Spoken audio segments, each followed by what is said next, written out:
Chapter 1265 Bang. The stunning woman heavily crashed onto the ground. At that moment, a young man opened the door of the hall and entered slowly. The man wore a black suit with an extraordinary aura. Judging from his looks, he was of both Western and Asian descent. Emperor Ji. The man walked to the base of Emperor Ji's chair, his bearing refined, and he bowed slightly to Emperor Ji. The faint smile returned to the man's face, and his gaze shifted. The hall turned completely silent when its occupants saw the refined man dressed in a suit. One of the 8 gods under Emperor Ji's skeleton. Skeleton, tell me, Emperor Ji said with a light chuckle. The man in a suit, Skeleton, nodded and thought over his words before reporting to Emperor Ji. Emperor Ji, we've thoroughly investigated the situation with the Nie family. The Nie family's second miss has indeed returned to the Nie family, and they've conducted DNA testing and confirmed that she is second Miss Worryless Nie. However, the Nie family currently has the news under lockdown and hasn't publicized this matter yet. Oh, is that so? Emperor Ji's lips turned up with an odd smile when he heard Skeleton's report. Emperor Ji, since we've confirmed that Miss Worryless has returned, should we prepare to visit her? Skeleton asked. No need, Emperor Ji said dryly. The genuine can't become fake, but the fake also can't become genuine. Skeleton's eyes turned icy. Emperor Ji is saying that the second miss who showed up at the Nie family isn't the real Miss Worryless? Miss Worryless is Emperor Ji's fiancée, and you and Miss Worryless are childhood sweethearts, so you know Miss Worryless better than Patriarch Nie and Madame Nie.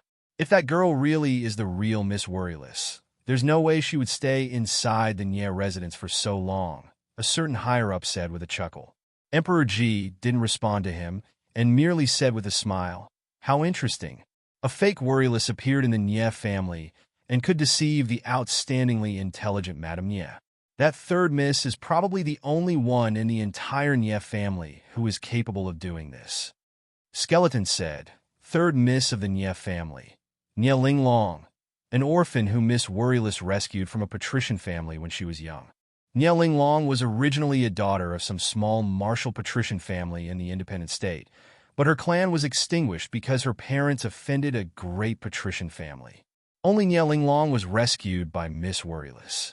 After that, Miss Worryless meticulously took care of her and brought her back to the Nie family. Madame Nie saw that she was well-behaved and clever, so Madame Nie took her in as an adopted daughter. That's right. Ji Shiran smiled with mockery in his eyes. However, this Nie Linglong doesn't seem to be grateful in the slightest. Although Nie Linglong became the third miss of the Nie family, she had to live in Worryless shadows the entire time, so she probably became disloyal a long time ago out of greed. Emperor Ji, since it's like that, a certain higher-up's eyes resembled daggers. If the second miss in the Nie family was really an imposter, then they could expose her to the patriarch of the Nie family if they had concrete evidence. No need to interfere with the Nie family's business. The man above them shook his head before the higher-up finished speaking. Emperor Ji, ever since Miss Worryless went missing, that Nie Linglong has wanted to see you every day. I wager she's nothing good since she wants to snatch her own sister's fiancé. An elderly man guffawed. Emperor Ji didn't reply to him and merely intently looked at the high-spirited girl in the photo in his hand. Worryless. Chapter 1266. At the same time, in China, Yuanwan told Heidi and his group to scout for news of Yi Xiaoding and Yi Mufan. So little Loli and Heidi left the little house of Rose early that morning and didn't return until noon. Heidi first took a sip of water before approaching Yuanwan and saying, Master, there's news. What is it? Yuanwan looked at Heidi. Master, I have news about the people you asked about. I made many friends lately, and one of them happened to be responsible for this case. Although there's an adequate amount of evidence, this case was temporarily put on hold due to Hongwei and Tannilon, and because there were still some questionable points about the case, so their case won't be heard for at least half a year, Heidi said. Yi Wanwan was pensive when she heard that. Just as Heidi said, surveillance was considered part of the evidence, but it needed further investigation. Moreover, grandfather and grandmother both didn't want anything to happen to Yi Xiaoding and Yi Mufan, so they probably communicated with Liang Meixian. Yi Wanwan didn't know what kind of compromise they reached, but it gave her sufficient time. This was good for Yi Wanwan. In truth, if she focused on Steward Huang and Liang Meixian, she should be able to obtain enough evidence to release Yi Xiaoding and Yi Mufan regardless of the method she used. However, Steward Huang and Liang Meixian were very cautious and never slipped even when they were alone. It was completely unrealistic if she wanted to use normal methods to make Steward Huang and Liang Meixian admit they were the masterminds and hired hitmen to kill Yi Xiaoan. Thankfully, the hearing was delayed for half a year, so she still had time. However, it was inadvisable for her to continue following Liang Meixian and Steward Huang. If she inadvertently alerted them, she wouldn't be able to find an opening. She had to wait until the two of them relaxed completely. Currently, there was no room for her in both the Si family and Yi family, so remaining in China wasn't a wise move. Otherwise, as soon as Si Mingli was ready to target her, she might implicate her mother, Liang Wanjun. Leaving for a period of time was her best option. If she wanted to uncover her background and resolve the problems with the Si and Yi families, she had to find Si Yian. And all of the clues pointed to one place, the independent state. Master, how do you plan on handling this matter? Do you need us to do anything else? Old Jiang asked Yi Wanwan. Leave it be for now. Yi Wanwan was silent for a moment before saying, I might have to leave for some time. Leave? The little lowly's eyes flashed. Where is Master going? The independent state? Yi Wanwan's eyes were determined. Currently, her father and brother were framed. The Si family was under the control of Si Mingli and Qin Ruoxi, and Si Yihan went missing. There was no point for her to remain in China by herself. If she wanted to resolve everything, the only thing she could do was temporarily leaving China and heading to the independent state to look for Si Yihan. Grandfather and grandmother were acting as deterrents for her father and brother, so Yi Wanwan wasn't too worried about them.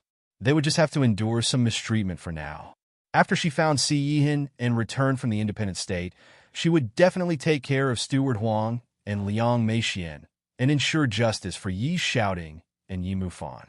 Otherwise, she would barely be able to protect herself, let alone protecting them. Chapter 1267. 1267, The Independent State. Heidi, the little lowly, and their group were all taken back when they heard Yi Wanwan's words.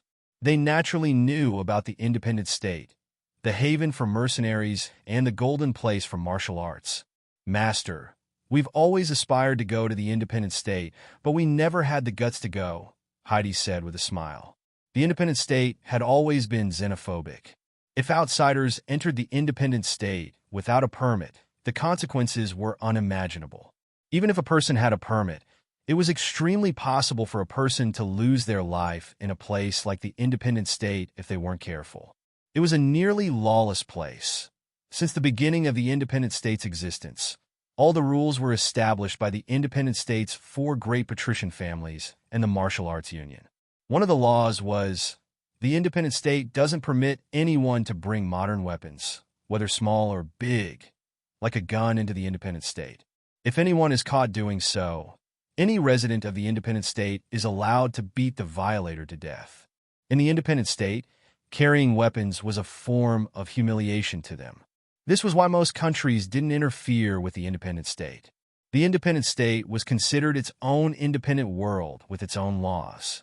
Moreover, laws that disallowed the carrying of guns and producing firearms weren't a threat to any country in the world, so there wasn't a single powerful country that wanted to conspire against the independent state. For example, if a few powerful countries wanted to eradicate the independent state, once the independent state was destroyed, all the martial art experts and patrician families would flood into other countries. At that point, without restraint from the independent state's rules, the displacement of the ancient, martial arts patrician families with immense backgrounds wouldn't be beneficial to any country. What was more frightening was that these ancient, martial arts patrician families wouldn't have to obey the independent state's laws anymore. The implications of allowing them to use guns and firearms were too horrible to imagine. Since the independent state existed until now without any regulations or provocation from other countries, it must have its own complete set of rules and system. Master, do you need us to accompany you? The little lowly asked Yi Wanwan. Yi Wanwan contemplated for a moment before shaking her head. No need this time. Heidi and old Jiang might have some knowledge about the independent state, but they had never been there.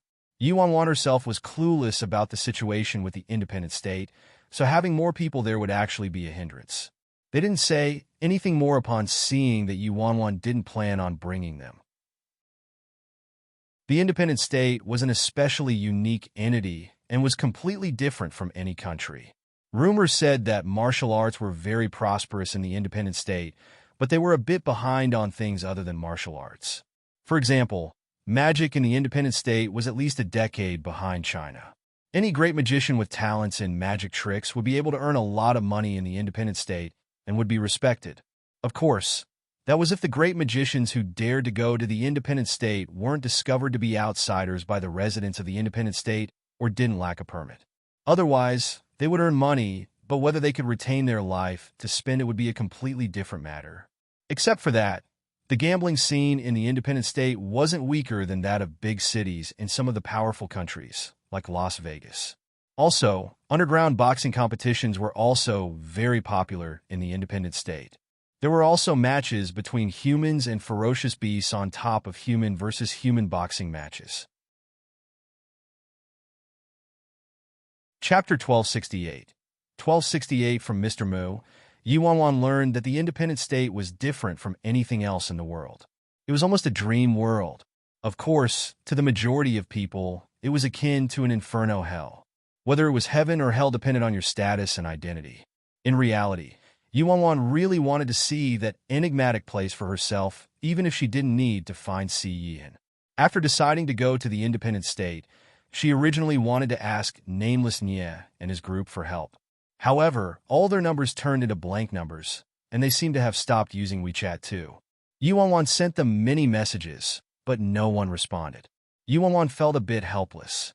Nameless Nie and his group went back too soon. If they went slightly later, she could have tagged along. Going to the independent state wasn't an easy thing for her without the company of Nameless Nie and his group. First of all, she was completely clueless about the method and path to go to the independent state. The independent state wasn't a public country. If ordinary people wanted to go to the independent state by themselves, it would be incredibly difficult. She had no idea what flights to take. Moreover, she heard that she had to have a visa permit when she was in the independent state. Otherwise, the outcome would be too horrible to contemplate if she was discovered without a permit by the Martial Arts Union search team. Of course, she also didn't have any better methods under the current circumstances, so she had to take a risk and head to the independent state anyway. The longer she delayed things, the more disadvantageous it would be for herself, Yi Shouting, and Yi Mufan. Once Si Mingli and Qin Ruoshi controlled the Si family completely, they would start seeking retribution for their bad blood, and it wouldn't be beneficial for her at all to clash with them head-on. After contemplating it for a long time, Yi Wanwan ended up dialing Mr. Mu's number. "Miss Yi, why do you want to go to the independent state?" Mu Suifeng sounded very astonished from the other end of the phone. "I'm sorry, I can't explain right now. I hope you can help me with this." In truth, the route to the independent state wasn't some large secret. It wasn't impossible for people who deliberately wanted to find out. It was just that outsiders didn't dare to trespass. It wasn't some significant matter for Mu Suifeng to tell Yi Wanwan the route to the independent state. In the end, under Yi Wanwan's request, Mu Suifeng told her the complicated route and repeatedly warned her not to travel to the independent state simply out of curiosity. After hanging up, Yi Wanwan looked at the route map she wrote on her notebook, and she felt her head aching. Aside from transferring a few flights, she also had to ride a ship. It would take at least several days for her to go from China to the independent state. However, her unease about this strange place abated as soon as she recalled that people familiar to her like Nameless Nie and especially Tang Dang were in the independent state. Moreover, Si Yin had to also be in some corner of the independent state right now. Yi Wanwan packed and settled things in the following few days and took care of her business in China. The company was on the right track already, so no big incidents would occur for the next little while with Han Xinyu and Fei Yang watching over things. As for Liang Wanjun, she kept her mother company for a few days so that Liang Wanjun wouldn't worry. She also told her mother that she would be going on a business trip for a while and told her to pay attention to her health, to not worry about Yi shouting in Yi Mufan's case, and to wait for her to return. After taking care of everything, Yi Wanwan determinedly left Little House of Rose and headed to the airport. Chapter 1269. On the way to the airport, Yi Wanwan was looking at the scenery outside the window when she detected something amiss.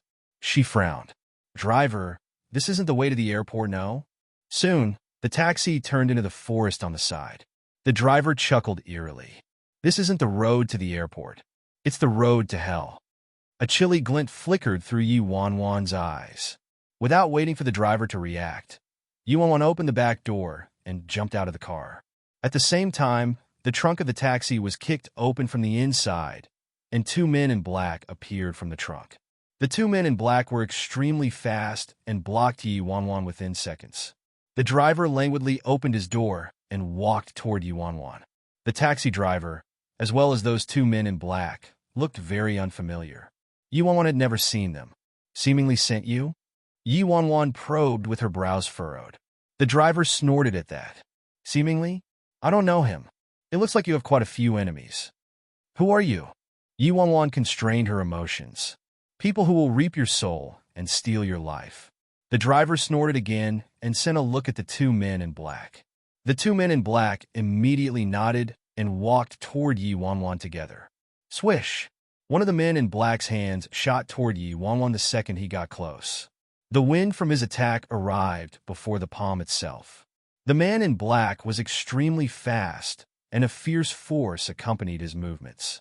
Normal people wouldn't be able to block it at all. Even Yi Wanwan reflexively dodged backward and didn't dare to meet it head-on. A grumble was heard from the air in front of Yi Wanwan, making the strength behind the man's strike apparent. Yi Wanwan's gaze didn't drift from the man in black for the slightest second. The strength of these three people, including the driver, was unfathomable. They were countless times stronger than the other mercenaries she encountered earlier. These three people looked unfamiliar to Yi Wanwan. She had never seen them, and they didn't have any existing conflicts. At Si Mingli and Qin Ruoshi's level, they probably couldn't command these three people even if they took over the Si family. Also, from this driver's reaction, it didn't look like he knew Si Mingli, since they weren't sent by Si Mingli and Qin Ruoshi. Who sent them? Yi Wanwan had an abrupt realization that the mastermind behind the assassins she once encountered also wasn't Si Mingli or Qin Ruoshi. Were these three people from the same group as those assassins? Before Yi Wanwan could think about anything else, the man in black attacked again. His speed this time was more astonishing than before. Yi Wanwan instinctively turned around to flee. The man in black was too strong, so there was no way she could defeat him if she fought him head-on, considering her current skills in martial arts. She would be beaten mercilessly. However, a figure walked around the corner before Yi Wanwan could take more than a few steps, and she ran into the person. "Feng Shuani?" Yi Wanwan halted and looked at the person in front of her with surprise. It was none other than Feng Shuani. Feng Shuani first glanced at Yi Wanwan before dryly sweeping his eyes over the three people behind her. "Long time no see." Feng Shuani greeted her with a light chuckle as he looked back at Yi Wanwan. Chapter 1270. 1270. As for why Feng Shuani suddenly stopped stuttering, Yi Wanwan didn't think too deeply about it in this current situation. She was merely confused about why Feng Shuani was suddenly here as the head captain of the Si family's hidden guards. "Oh, you have helpers?" The man dressed as a chauffeur smiled faintly and walked forward. "I advise you to refrain from interfering in this matter. It's none of your business." Feng Shuani glanced at the driver, but didn't say anything. He took out a cigarette and lit it. A faint ring of smoke puffed out of his mouth. And the driver didn't waste any more words. He stepped toward Feng Shuani and swung a fist at Feng Shuani's temples lightning fast.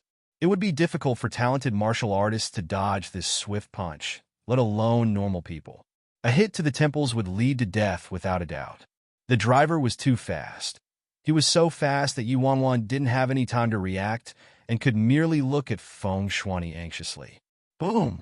A loud boom like an explosive clap of thunder sent her eardrums reverberating with pain.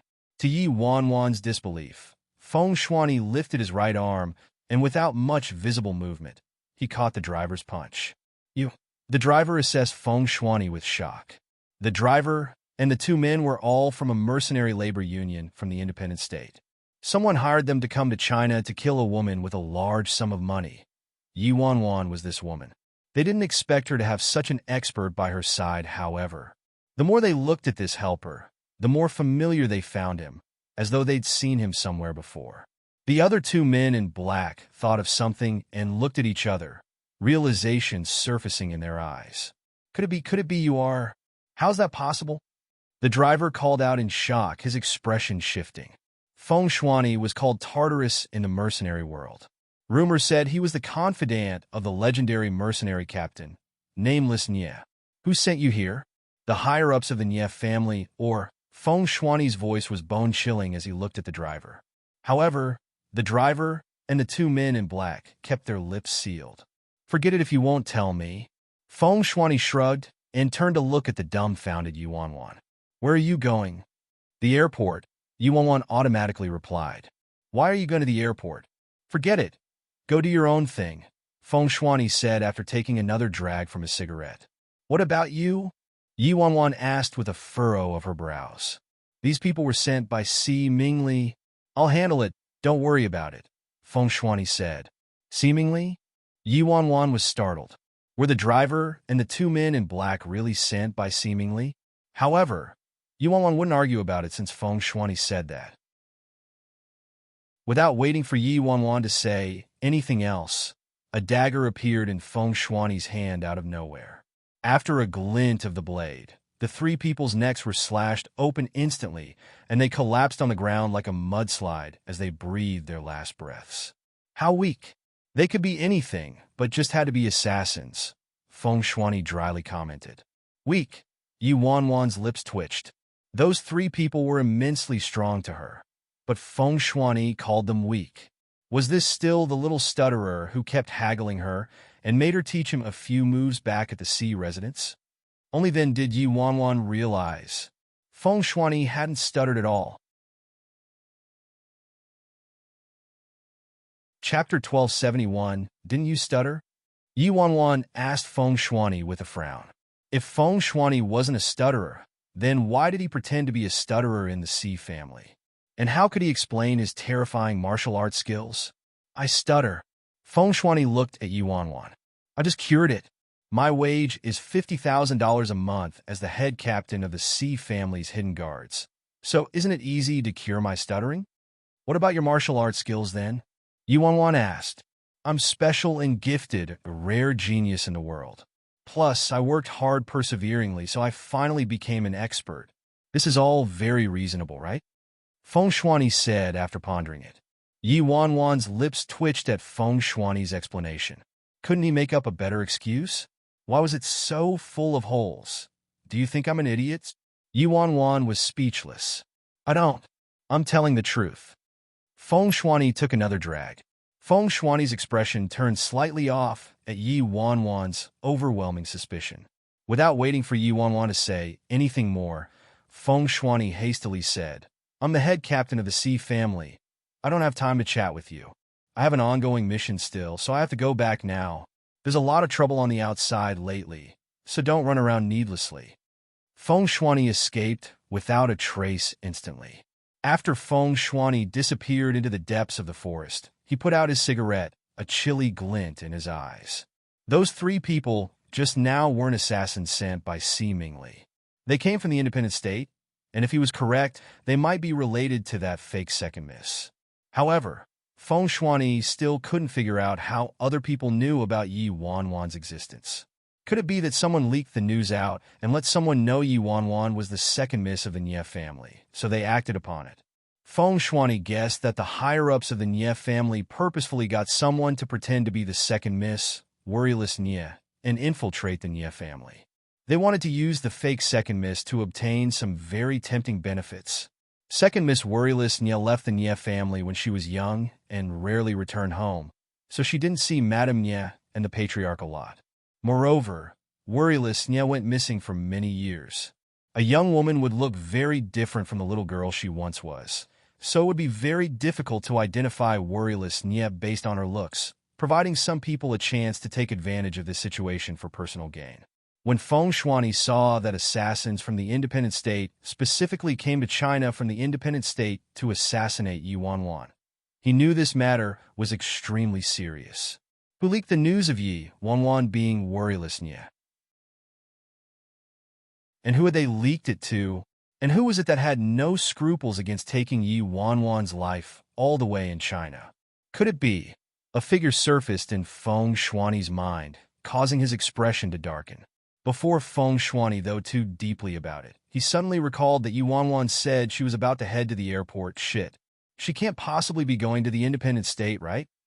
Feng Shuani's expression drastically changed. He stayed in China precisely to protect Yi Wanwan. There was clearly someone from the independent state who wanted Yi Wanwan's life. So if the mastermind discovered Yi Wanwan was in the independent state, she would truly be in a perilous situation from all sides. No one could protect her if anything happened.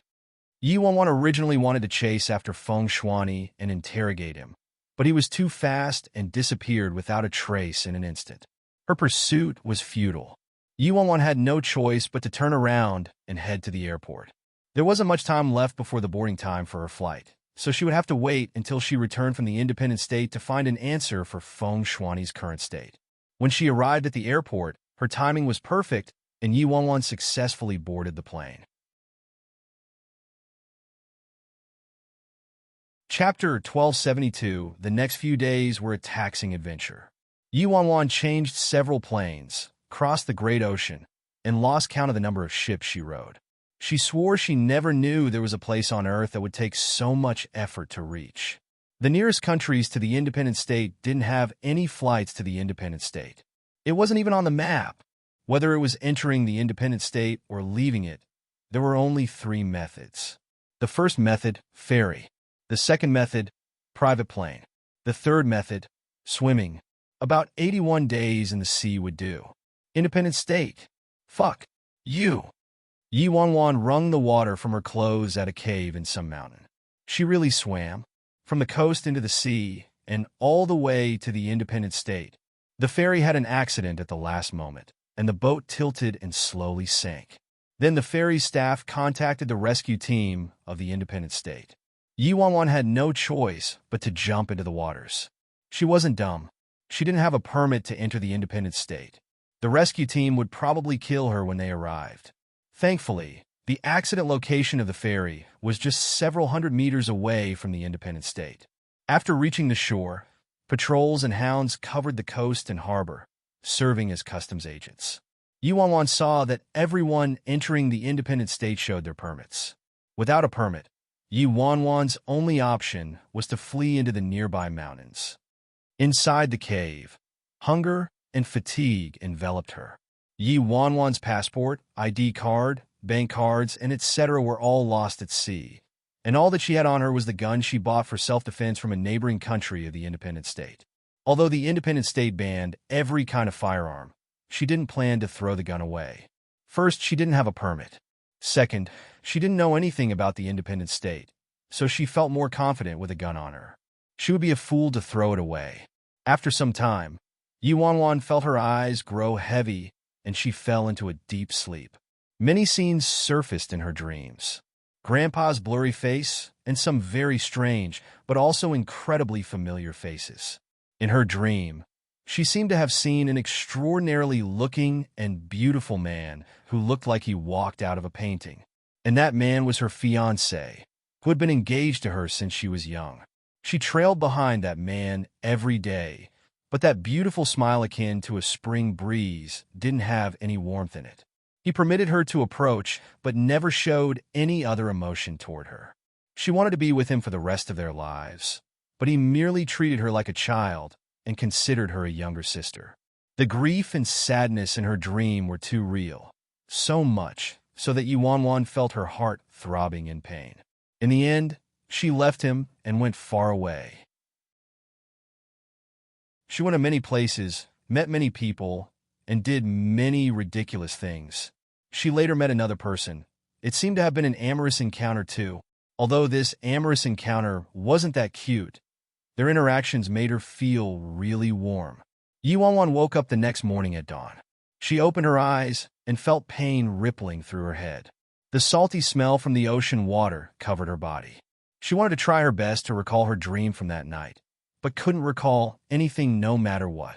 Intuition told her that her dream was very important to her, but she helplessly couldn't recall anything from it. After she felt slightly better, she got up and left the cave, entering the forest. She didn't know what region this forest belonged to, but it wasn't too large, thankfully, so Yi Wanwan managed to leave the forest after half a day. Chapter 1273. 1273. Yi Wanwan was utterly clueless about the independent state. She previously looked for information related to the independent state on the internet back in China, but she didn't find anything. Around noontime, Yi Wanwan entered a city-resembling region. The buildings in this city in the independent state were very similar to those in China. There was heavy traffic, a crisscrossing of streets, and an endless flow of people, creating a bustling sight. Rather simple and unadorned weapon shops could be found on any spot on the street, and she even saw a half-naked man holding an iron hammer, striking raw iron into shape. Yi Wanwan walked and stopped, intense curiosity hanging from her face as though she discovered a brand new world. Although the independent state had a very similar style to China, there was something innately different between the two. The martial arts culture was very intense and vibrant, so the independent state carried an old and historical martial arts air, and some signature buildings had a more Western style, like the arena, the beast combat arena, etc. Yi Wanwan could sense an extremely unique, foreign culture as she walked through the independent state. Is this Tang Tang and Nameless Nia and his group's hometown? Yi Wanwan murmured as she surveyed her surroundings. It had to be said that this was quite a mystical country. A moment later, Yi Wanwan stopped in front of a restaurant. There was a strong fragrance of food emanating from the restaurant. It was only then that the starving Yi Wanwan realized she hadn't eaten in 2 whole days. When she rode the ferry to the independent state from a neighboring country, she barely ate anything out of seasickness. Later, the boat had an accident, and Yi Wanwan jumped into the sea, losing everything, her ID and bank cards and such, in the sea, except for a gun. She was penniless right now. Even beggars were probably richer than her. She was in a foreign country, lost everything, and hadn't eaten for 2 days. Was there anything more frightening than this? Of course there was. This foreign country was the independent state. Soon, she saw some men and women wearing strange white clothes with a very solemn-looking emblem hanging on their chests and the giant characters, Martial Arts Union, printed on their backs. The official personnel of the Martial Arts Union has been showing up a bit more often in the last few days. Some pedestrians stopped walking when they saw the members of the Martial Arts Union, and they took out their independent state permits. Some time ago, some outsiders smuggled in and were discovered by the Martial Arts Union, so they're checking more diligently. I don't think it's just about the outsiders. The Fearless Alliance has been rather busy recently, and 6 nearby martial art patrician families were given a 7-kill order by the Fearless Alliance within a month. Many pedestrians' expressions drastically shifted when the 7-kill order was mentioned. Fearless Alliance was an extremely notorious union in the independent state, but it had an extremely terrible reputation. Even the 4 great clans of the independent state weren't willing to provoke it, let alone the normal martial art patrician families. The most prosperous period of the Fearless Alliance was probably 7 years ago. Under the leadership of the president of the Fearless Alliance, Bro Flattop, the Fearless Alliance became a haven for fugitives, and countless malicious and evil people fought between themselves to join the Fearless Alliance. Moreover, many years ago, a group of extremely senior SS-level mercenaries who never followed the mercenary rules also joined the Fearless Alliance. However, in recent years, the strength of the Fearless Alliance drastically dropped after the disappearance of the president of the Fearless Alliance, Bro Flattop, and was nothing like it was in the past. Even so, the words Fearless Alliance were still thunder to the listener's ears, akin to a nightmare in the independent state. Chapter 1274 in the last month. the Fearless Alliance issued a 7-kill order to 6 different martial arts patrician families. Anyone who received a 7-kill order would be eradicated by the Fearless Alliance within 7 days without fail. Now, for families were already eradicated by the Fearless Alliance, and 2 remained. Why? Why doesn't the Martial Arts Union eliminate a power like the Fearless Alliance? They're simply a pest. Eliminate? How could they? The independent state doesn't have a rule or law about this. The Fearless Alliance didn't use any firearms or disobey the Union's rules. According to the Fearless Alliance, this was a personal enmity, so the Martial Arts Union can't manage it. Anyway, who'd be willing to provoke the Fearless Alliance? The members of the Fearless Alliance are all fugitives, and they're a bunch of lunatics who don't care about their lives. Do you believe that if the Martial Arts Union dared to stick their nose in the Fearless Alliance's business, the Fearless Alliance wouldn't dare to wage a war with the Martial Arts Union? Yi Wanwan stood on the side and was rather interested at the mention of the Fearless Alliance. She recalled the strong men she encountered in China. Those strong men used to be members of the Fearless Alliance, but were expelled because they spared a dog or something like that. After Yi Wanwan eavesdropped on the talk around her, she gained a basic understanding of the independent state's current situation. On the surface, the most powerful factions in the independent state were the 4 great martial arts patrician clans, Nye, Ji, Ling, Shun, who controlled nearly half the independent state's resources. These 4 great clans were the tyrants of the independent state on the surface, and everyone knew about them. Amongst them, the Ji family was a bit unique in that the heir of the Ji family was also the emperor of Europe's entire underworld. Of course, the 4 great clans were merely the tyrannical patrician families of the independent state on the surface. There were also many hidden and mysterious ancient martial arts patrician families secluded from the world. There was also an official faction in the independent state aside from the 4 great clans. All of the rules were established by this official faction, the Martial Arts Union. The Martial Arts Union was responsible for menial duties like evicting outsiders and checking permits. Even the 4 great clans couldn't shake the position of the Martial Arts Union. Aside from the martial arts patrician families, the most distinguished part of the independent state was the Mercenary Academy. The Mercenary Academy was completely different from schools in normal countries. The Mercenary Academy trained cold and heartless mercenary experts. Many mercenaries higher than level S, aka the legendary mercenaries on the International Mercenary Chart, were trained by the independent state's Mercenary Academy.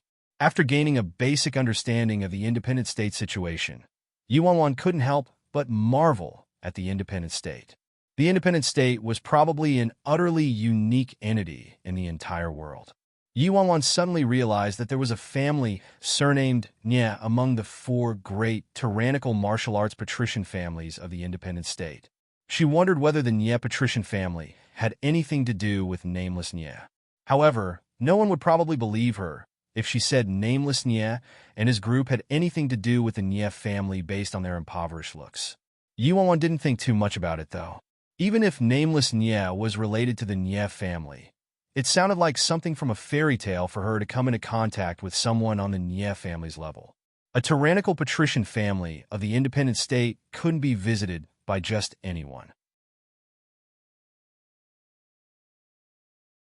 Chapter 1275. Yi Wanwan stood in her spot and suddenly sensed something amiss. The gaze of a member of the Martial Arts Union kept lingering on Yi Wanwan. Soon, the Martial Arts Union member walked toward Yi Wanwan and surveyed her briefly before asking, "Which region are you from?" Yi Wanwan was startled. She just arrived at the independent state, so she didn't know anything about the different regions of the independent state. How could she name a region? The man frowned slightly at the lack of response from Yi Wanwan.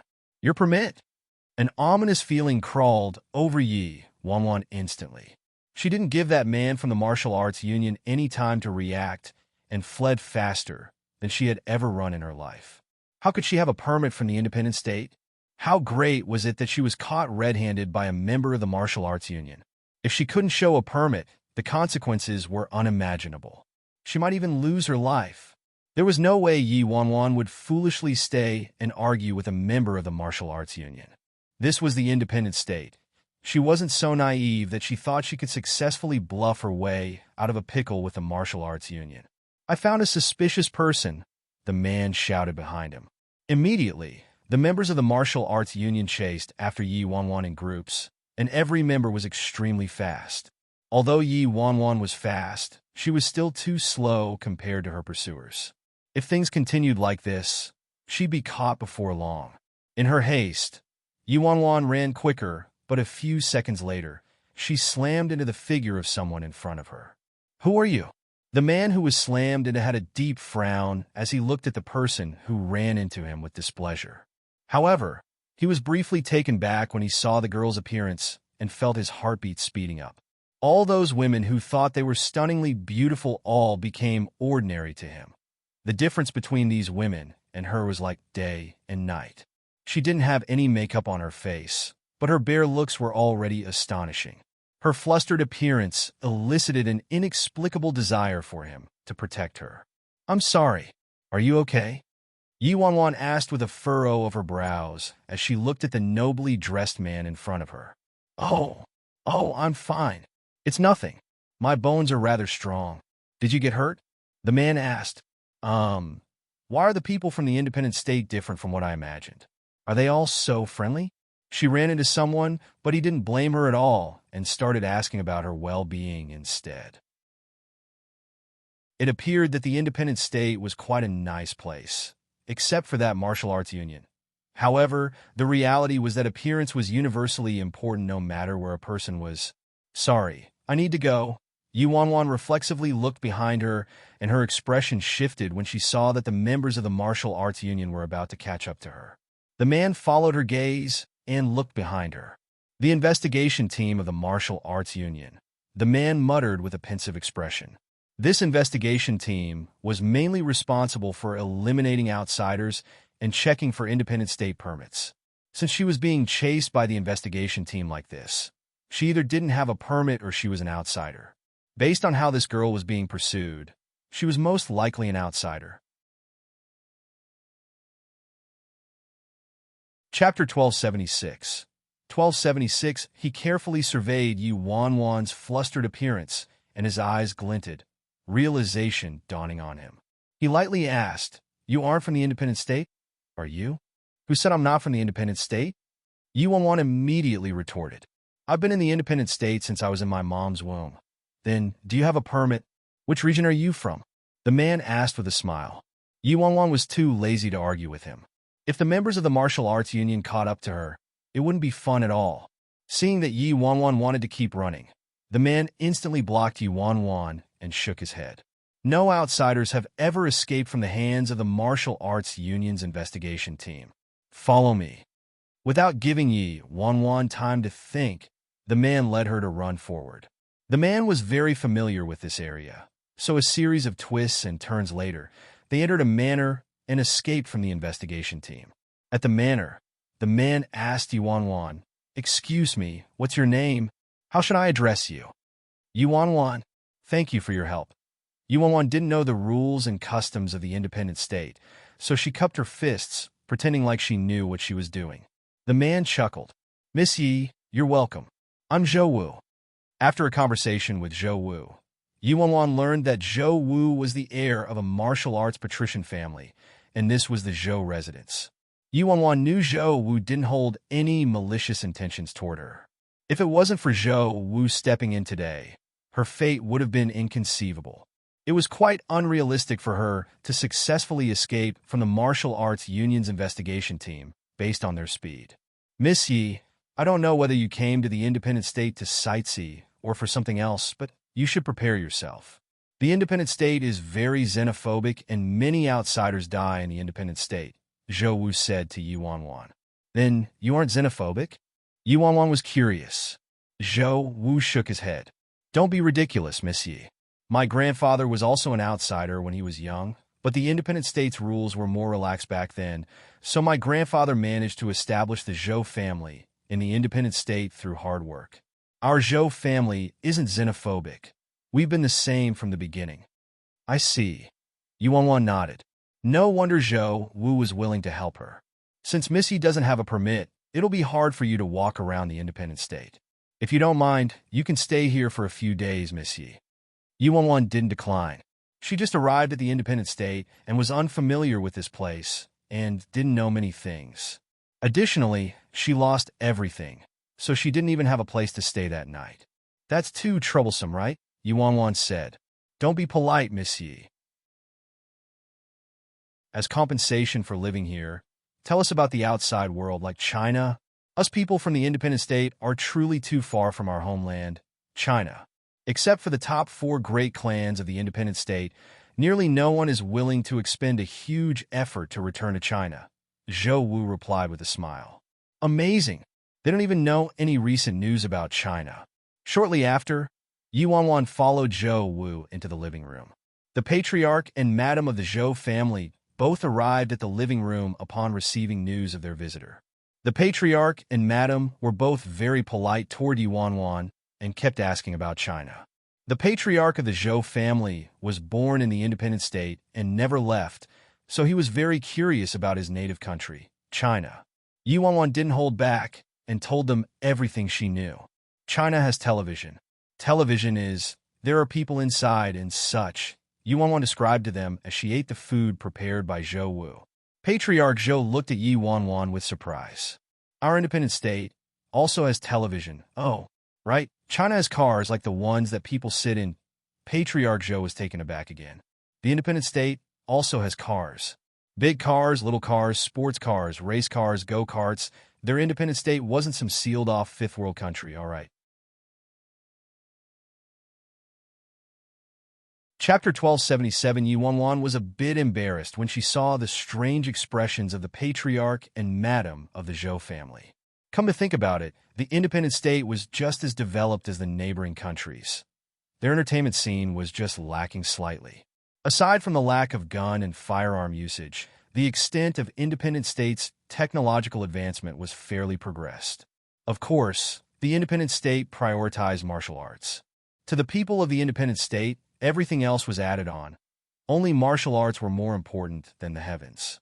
After correcting her mindset about the independent state being behind on everything, Yuan told the patriarch and madam of the Zhou family about the latest events in China, interesting them immensely.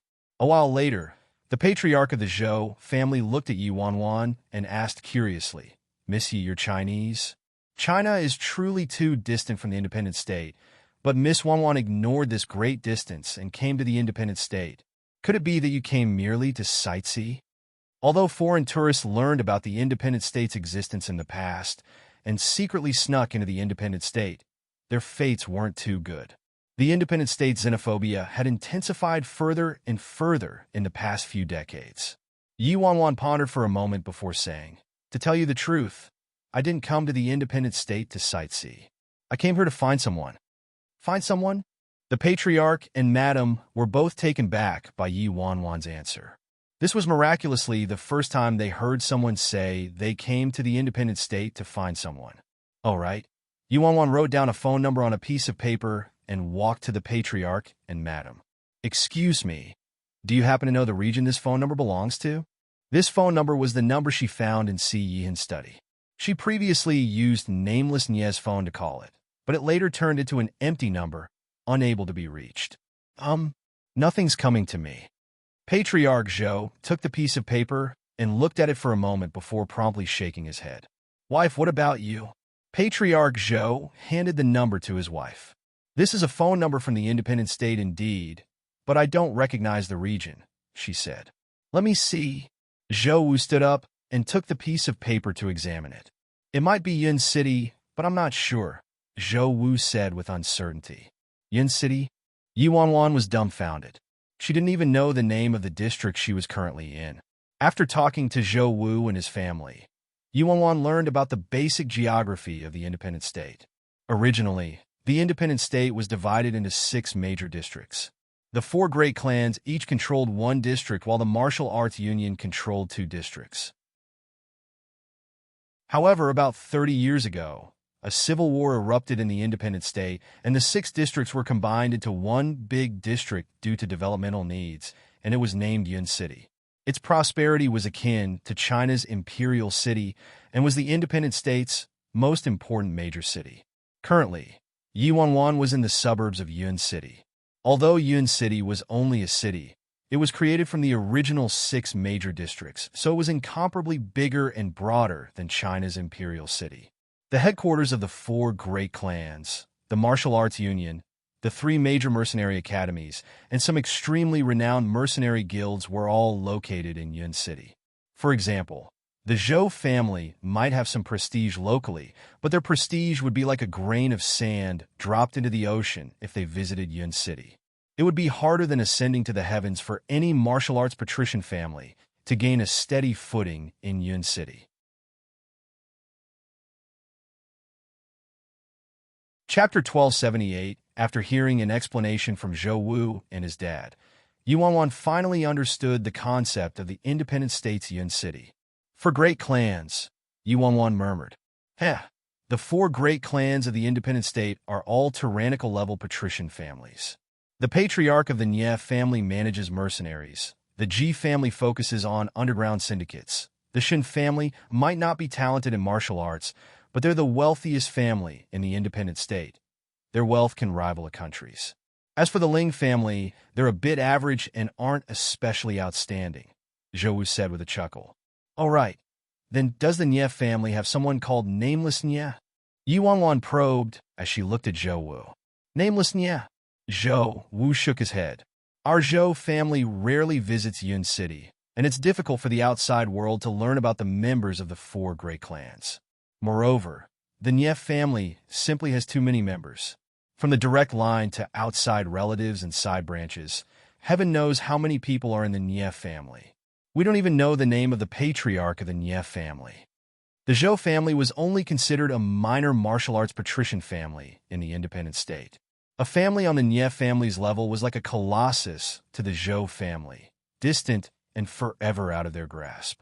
Aya, as they were speaking, an adorable little boy in his pajamas sprinted into the living room and latched onto Zhou Wu's calf. Your son? Yuanwan asked with a light chuckle, looking at Zhou Wu. Zhou Wu shook his head vehemently. He's not my son. His parents are tourists who came to the independent state 3 years ago and died here. I adopted him without much thought back then. Yuanwan was briefly startled by Zhou Wu's explanation.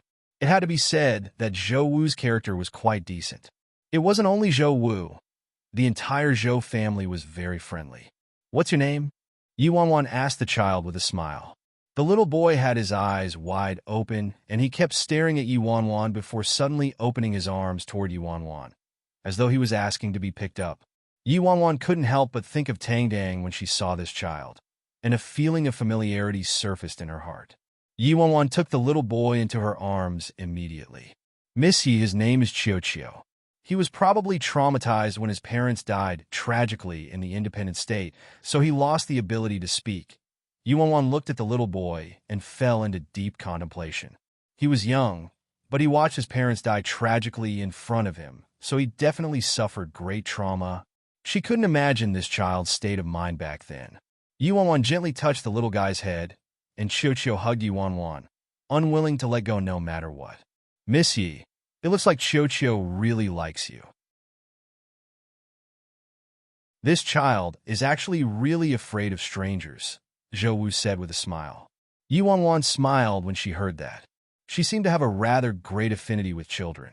After chatting so long with the Zhou family, Yuanwan felt a bit tired. Madame Zhou personally cleaned up a guest room for Yuanwan and had her go inside to rest. However, Qiuqiu insisted on following Yuanwan, so she helplessly took Qiuqiu with her. Late at night, Yuanwan sunk into a deep sleep with the child in her arms and spent her first actual night in the independent state. Time passed in the blink of an eye, and Yuanwan had stayed at the Zhou residence for 4 days already. In those 4 days, Yuanwan asked Zhou Wu or Madame Zhou about the independent state's culture and customs whenever she could. She couldn't live in the Zhou residence forever and had to leave eventually. The more she knew about the independent state, the more beneficial it would be for her. Chapter 1279. 1279. Aside from asking questions about the independent state, Yuanwan spent her days with Qiuqiu. They ate together and slept together. Yuanwan really liked this little boy with a tragic background, so their relationship was quite good. Yuan became familiar with the dozens of Zhou family members in the last few days and learned more about rumors and news about the independent state from them. She also became responsible for some trivial matters of the Zhou family. Normally, she went out to buy some groceries and also took the fierce dog raised by the Zhou family out on walks, along with other tasks. She couldn't keep freeloading off the Zhou family. Of course, Yuan had to ask Madame Zhou for money for groceries. Yuan originally thought the independent state was a fairly behind and sealed-off world that merely had a high martial arts culture, but after spending a few days in the independent state, she realized she was gravely mistaken. The independent state was only lagging in entertainment. For example, the acting scene wasn't that popular in the independent state, and the concept of idols didn't exist there. In the independent state, the most revered and respected people were martial arts experts. The stronger they were, the more respected they were. If they weren't strong, they were nothing. In China, Yuan thought her martial arts skills were extraordinary already, but her skills were utterly lacking in the independent state. A random pedestrian pulled off the street was probably stronger than her. If she was unlucky, she would be fiercely beaten without a chance of fighting back. The next morning at daybreak, Yuan left the Zhou family with Qiu in her arms to purchase some vegetables and groceries. Madame Zhou trusted her a lot and didn't think she would run off with the grocery money. The independent state's currency was the world's universal currency, just like China, and wasn't some obsolete currency from an undeveloped country that she originally thought it was. In the past few days, the activity of the official personnel of the Martial Arts Union decreased, so even if Yuan was caught without a permit, the Zhou family could act on her behalf. Qiu saw beads of sweat on Yuan's forehead and raised his hand to wipe them off. Qiu is so good, Yuan complimented Qiu. Qiu blushed and gave Yuan an abashed smile. Before Yuan could continue, waves of discussion were heard in front of them, and all the pedestrians on the street rushed out and ran toward the same direction. Yuan was very curious about this rush of people. The Li family is bloody unlucky, right? The Fearless Alliance is here, and the Li family is one of the last two patrician families they're going to eradicate today. Who's after the Li family? I don't know. Yuan's expression shifted when she heard the conversation of the passers-by. She followed the rush of people with Qiu. 15 minutes later, Yuan stopped in front of an estate, her left arm holding Qiu and her right arm holding the fresh vegetables and meat. There were a dozen or so men in black with extremely cold expressions standing in front of them, and the giant characters "Fearless" were printed on all their backs. The leader seemed to be a very thin boy who looked about 15 or 16. He was young, but was already the leader of this group of men. Fuck! 7-star. That boy is 7-star. A certain pedestrian's expression drastically changed when they saw the thin youth.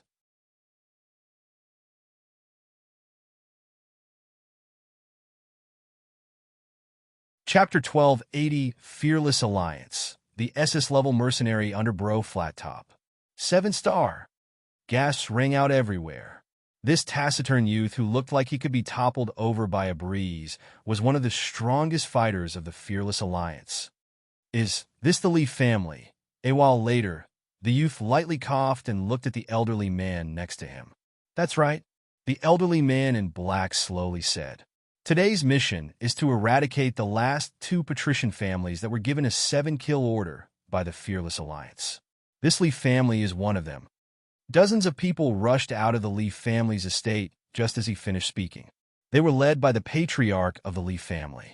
Veins popped out of his forehead as he angrily shouted, "Isn't the Fearless Alliance bullying people too much? My Li family doesn't have any grievances or conflicts with the Fearless Alliance. So why did you issue a 7-kill order to us and want to eradicate my entire family?" "Don't have any grievances or conflicts," the youth, 7-star, murmured. An inexplicably cold glint flashed through his placid eyes before disappearing without a trace. "The Li family bad-mouthed my Fearless Alliance, so they should be eradicated," 7-star slowly said, his voice gentle and seemingly harmless. Your Fearless Alliance does all sorts of evil things. Which actions of yours aren't atrocious and outrageous?" The Li Patriarch exclaimed angrily. 7 star. Their Li family still doesn't know death is on their doorstep. How comical. The elderly man haughtily assessed the Li patriarch with a sneer. Kill, 7 star ordered coldly. Fearless, fearless, fearless. As 7 star's words fell, the members of the Fearless Alliance rushed toward the members of the Li family like mad and enraged lions. In the next second, Yi Wanwan watched in disbelief as fresh blood dyed the earth beneath the Li family's feet bright red. There were only a dozen or so Fearless Alliance members, but they were fearless against the dozens of martial artists from the Li family. Over half of the Li family was dead or injured in the blink of an eye. Youth, you're young, but you're so malicious. You deserve to die. Suddenly, the patriarch of the Li family leaped into the air and looked like he teleported to 7 star, his fist swinging toward 7 star's temples. However, 7 star somehow disappeared from his spot without a trace. So fast. Yi Wanwan's heart wildly pounded as she watched this. 7 star's speed was extremely fast, so much so that she could barely catch him with her naked eyes. Are you looking for me? 7 star's voice rang out. Before the Li patriarch could react, he felt like a mountain was pressing down on top of his head. Boom! Everyone watched 7 star's feet stomp on Patriarch Li's head. The youth stood with his arms behind his back, graceful and free. His expression was cold like ice, and his placid eyes didn't contain any human emotion. Get lost! The Li patriarch's figure trembled, and he wanted to throw the youth off his head, but 7 star was like a statue and remained unmoving no matter what the Li patriarch attempted. You bastards! The Li patriarch erupted in rage. However, 7 star lifted a leg as the Li patriarch spoke and lightly tapped his temple with the tip of his feet. A second later, the Li patriarch's face turned pale, and he couldn't utter another word. He fell on the ground with a plop, killed from a tap from 7 star. The Li family erupted into chaos when they witnessed their patriarch killed in an instant. Don't spare a single person. 7 star landed on the ground and calmly commanded.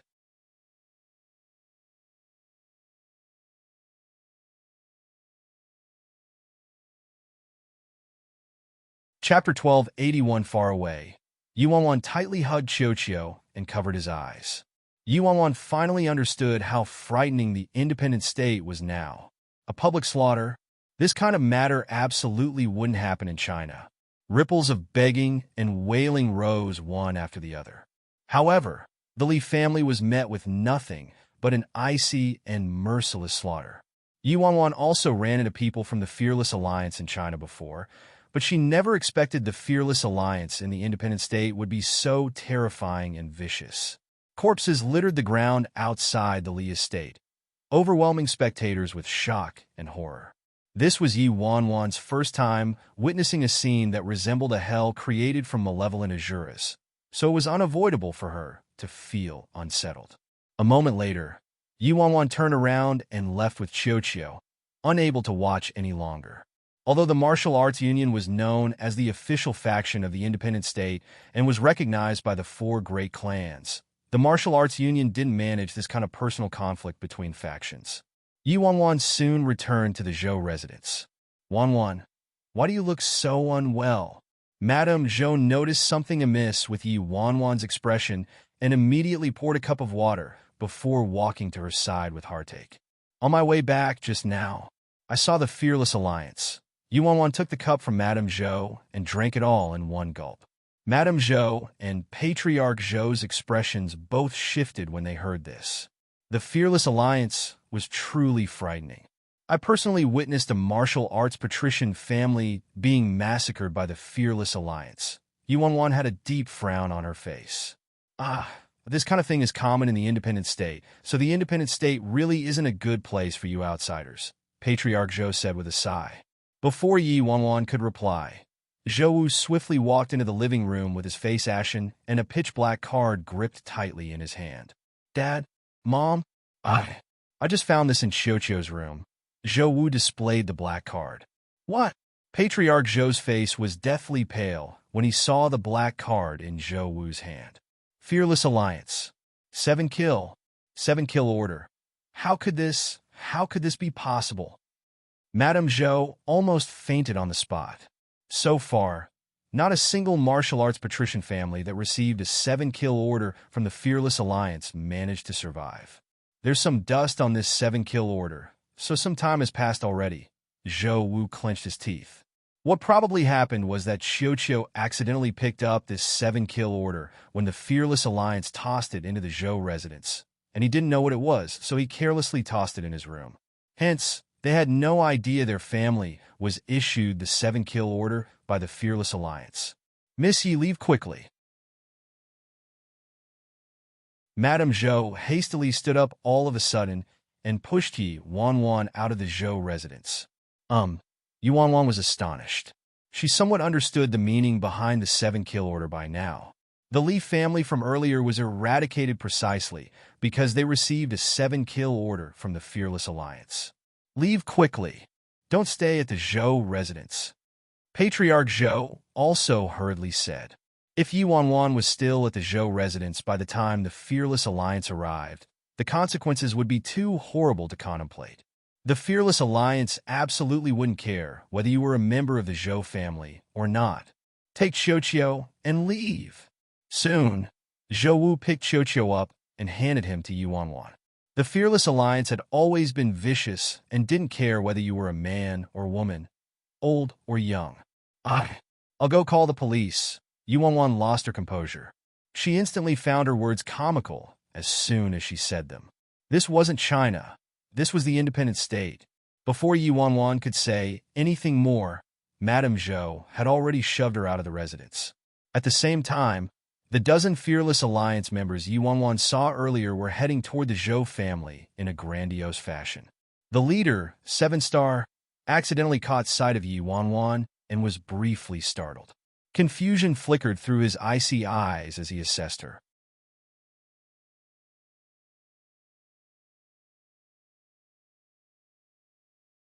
Chapter 1282. 1282, you're from the Zhou family? A certain member from the Fearless Alliance shouted coldly. Yi Wanwan immediately shook her head. If she admitted that, she'd probably be killed on the spot. She's not a member of the Zhou family. Suddenly, the main door opened, and the 80 or so people from the Zhou family rushed out. Patriarch Zhou shouted, "Don't hurt the innocent."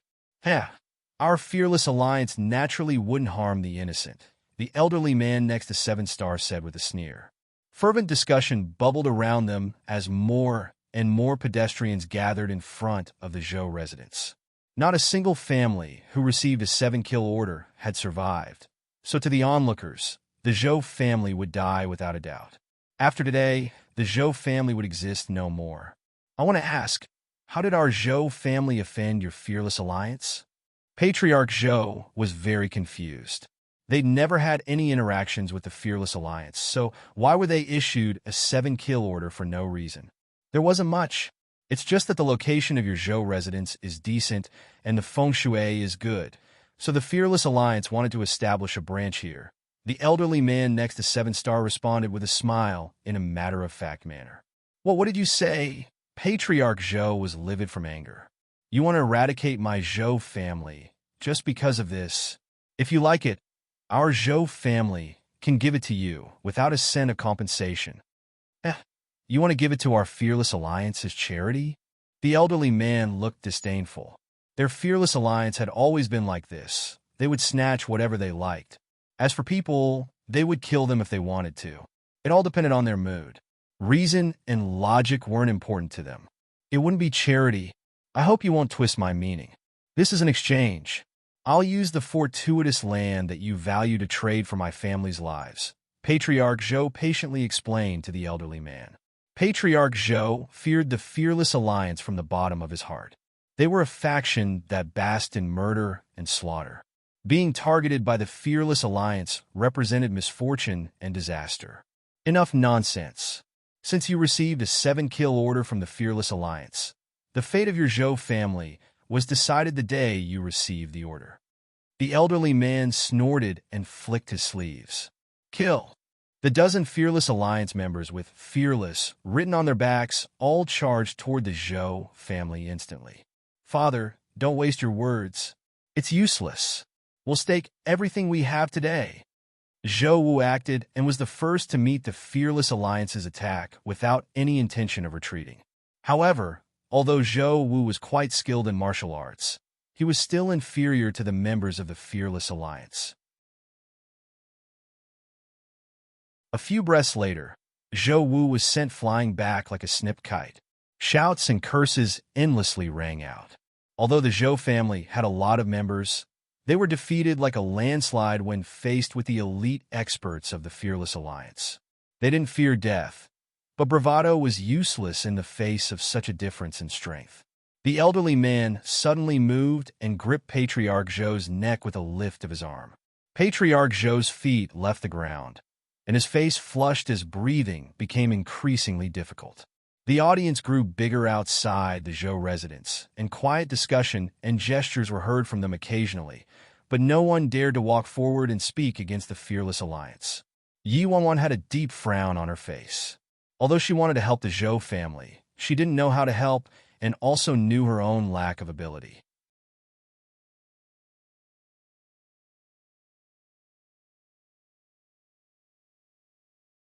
Chapter 1283.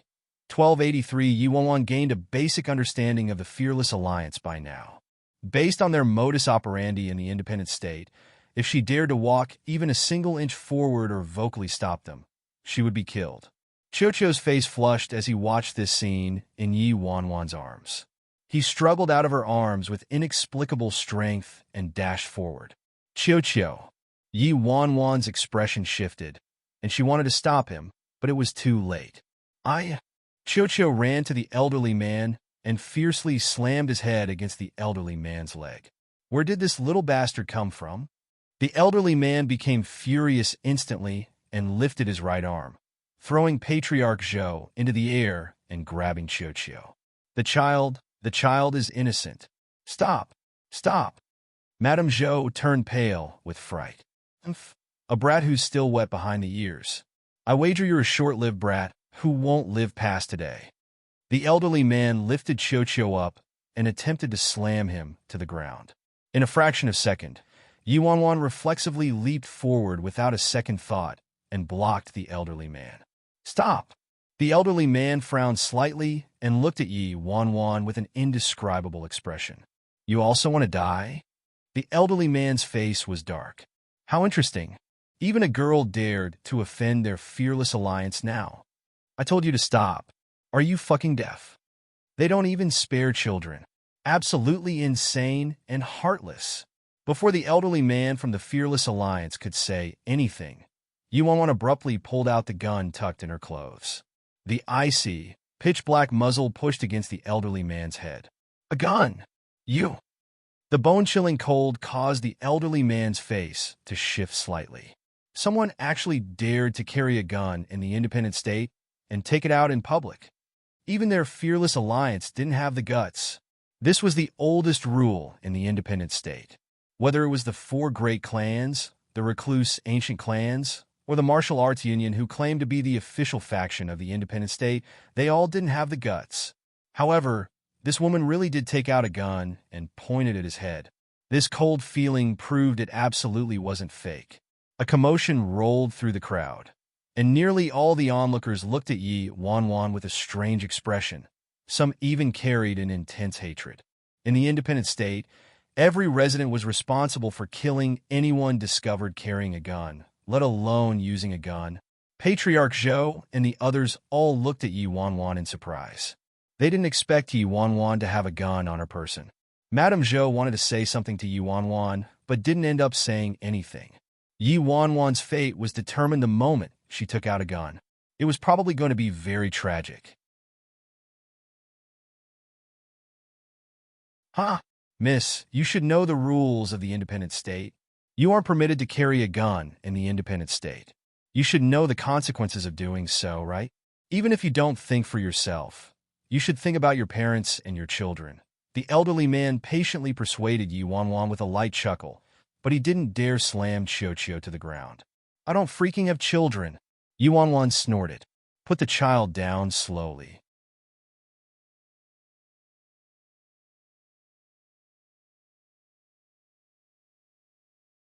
Chapter 1284.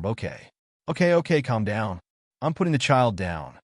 The elderly man looked like he feared being killed by a slight misclick. Soon, the elderly man placed Xiao on the ground lightly. Madame Zhou immediately went up and took Xiao into her arms. Haha, miss, why were you so suicidal and insisted on carrying a gun?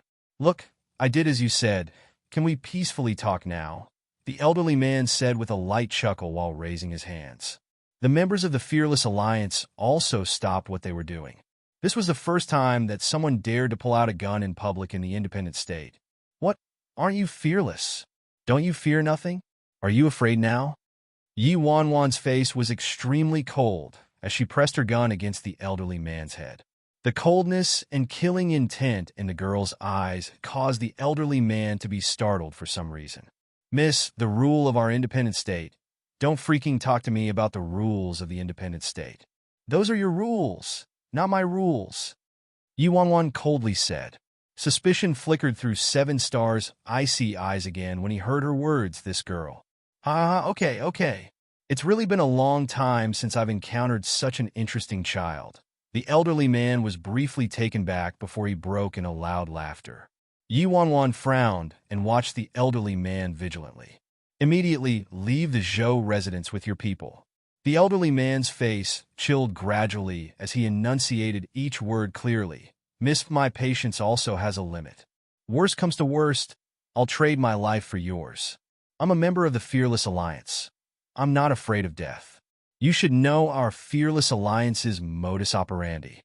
Every member of the Fearless Alliance was renowned for being unafraid of death. Yi Wanwan had heard about this in her casual chat with the Zhou family. However, Yi Wanwan didn't believe people could really be unafraid of death. He had a gun pointed to his head, but he was still unafraid? You better be that brave. I'll count down from 3. If you don't do as I say, I'll fire. Yi Wanwan told the elderly man expressionlessly. If this was a few days ago, Yi Wanwan wouldn't have been able to imagine herself pointing a gun at the head of a member of the Fearless Alliance and threatening him. I must have eaten a bear's heart and leopard's gall to get this courage. However, the situation had progressed to this point, so she had to persist even if she was terrified to death. She knew she would be devoured without a bone left if she showed the slightest bit of weakness in front of these people. From the moment she chose to enter the independent state, she knew what it meant to be here. She was on her own for everything, and no one could help her. Yi Wanwan took a deep breath and counted down coldly. 3, 2, 1.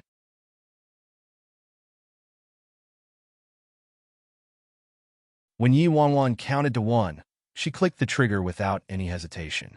However, to her surprise, the elderly man really wasn't afraid of death. His back stayed straight, and he calmly faced death. Bang! Bang, bang. Yi Wanwan pressed the trigger several times, but there was only the sound from the trigger without a single spark from the muzzle. The entire surroundings grew silent. It was so silent that even the beating of everyone's hearts could be heard.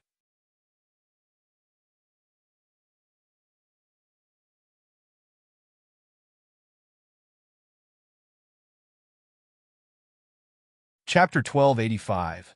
1285. There were 2 things at hand that exceeded Yi Wanwan's expectations. First, the elderly man really wasn't afraid of death and never relented. Second, her gun seemed to be broken.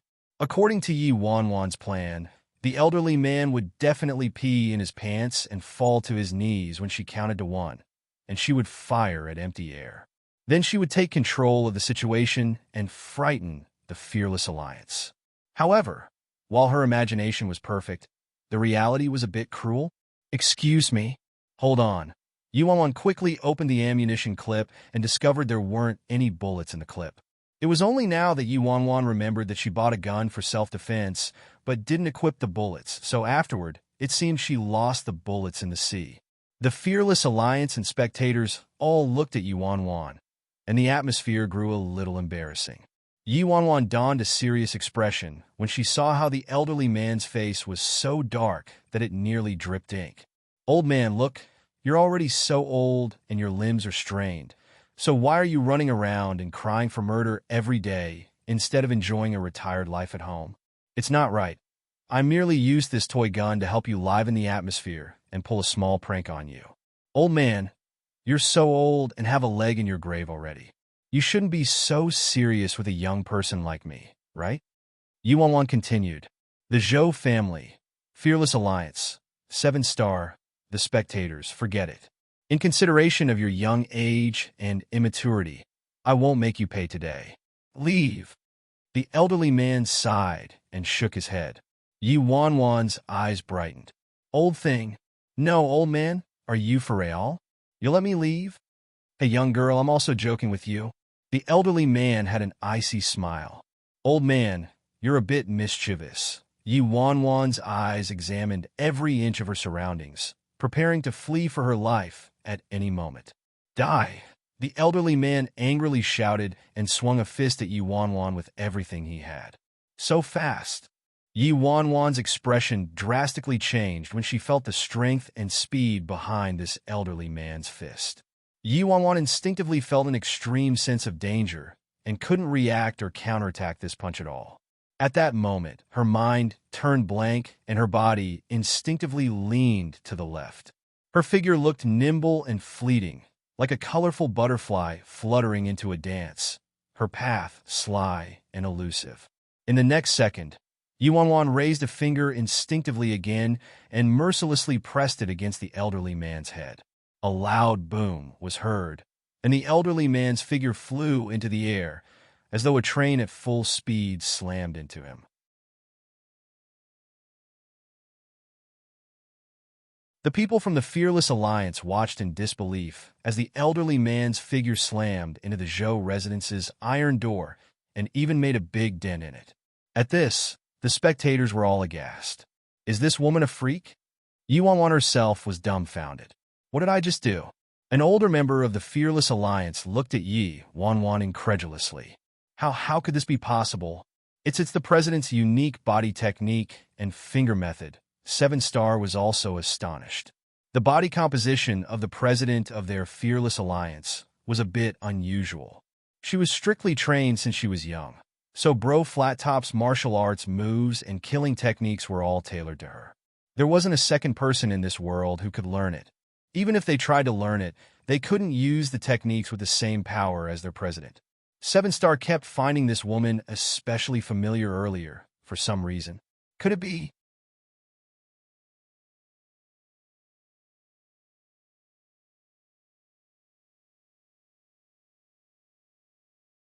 Chapter 1286. How is this possible? All the members of the Fearless Alliance looked at each other, bewildered, with shock and terror on their face. They were members of the Fearless Alliance, and were fairly senior members, so they were somewhat familiar with the president's martial art techniques. Back then, the president said she was going home to visit her parents, but fell out of contact and never showed her face again. The Fearless Alliance expended a great amount of manpower and time to search for their president, but unfortunately, no progress was made over the years. 7-star stared at the girl intently, bewilderedness and uncertainty brimming on his face. You are, Sir President. A member of the Fearless Alliance stared at Yi Wanwan, shock and amazement all over his face. The expression of the elderly man sent into the air with a finger from Yi Wanwan drastically changed as a trail of blood dripped from his mouth. Based on the strength and angle from the finger method used just now, this girl was very similar to their president. Back then, he frequently acted as the president's training partner. So when this girl attacked him, he felt like he traveled back to the distant past when he was the president's training partner many years ago. This feeling of being beaten was too familiar. President. The elderly man called out in disbelief as he shakily walked toward Yi Wanwan. President, is it you? The man absent-mindedly looked at Yi Wanwan with mixed feelings in his eyes. Yi Wanwan attacked completely out of her instincts at that moment of imminent danger just now. When she wanted to continue, her mind turned blank again. In her anxiousness, she saw the people from the Fearless Alliance staring at her and calling her president. She was instantly dumbfounded. She naturally knew that the president of the Fearless Alliance was that legendary extremely vicious and wicked bro flat top who went missing for many years. What did these people and that evil-looking elderly man mean by calling her president? A thought came to Yi Wanwan's mind. When she ran into those people who were expelled from the Fearless Alliance in China, they also thought she was the president of the Fearless Alliance. Could there really be similarities between her and the president of the Fearless Alliance? Otherwise, people wouldn't keep mistaking her for the Fearless Alliance's president. Countless thoughts flashed through Yi Wanwan's mind in this short moment, and she swallowed back all her questions. If she denied she was the president of the Fearless Alliance, she and everyone from the Zhou family would die for sure. Since they thought she was the president of the Fearless Alliance, why wouldn't she go along with it? Then, she'd not only save the Zhou family, but she'd also survive. Yi Wanwan's expression shifted when she thought up to this point. Although she had no idea how the president of the Fearless Alliance acted, she could make some guesses at Bro Flat Top's personality based on the rumors. She was going to die anyway, so why not take a risk? It was time for her to exhibit her true skills. After Yi Wanwan heard the elderly man calling her president, she put on a careless expression and distastefully glanced at the elderly man. "What the heck are you calling for?" The elderly man seemed to grow more certain after seeing the girl's distasteful expression and walked toward Yi Wanwan staggeringly. This subordinate was useless and couldn't even block a single attack from you. "Please forgive me, President. It's not that I disobeyed the President's instructions and concentrated on practicing my martial arts. It's just that I'm truly too old."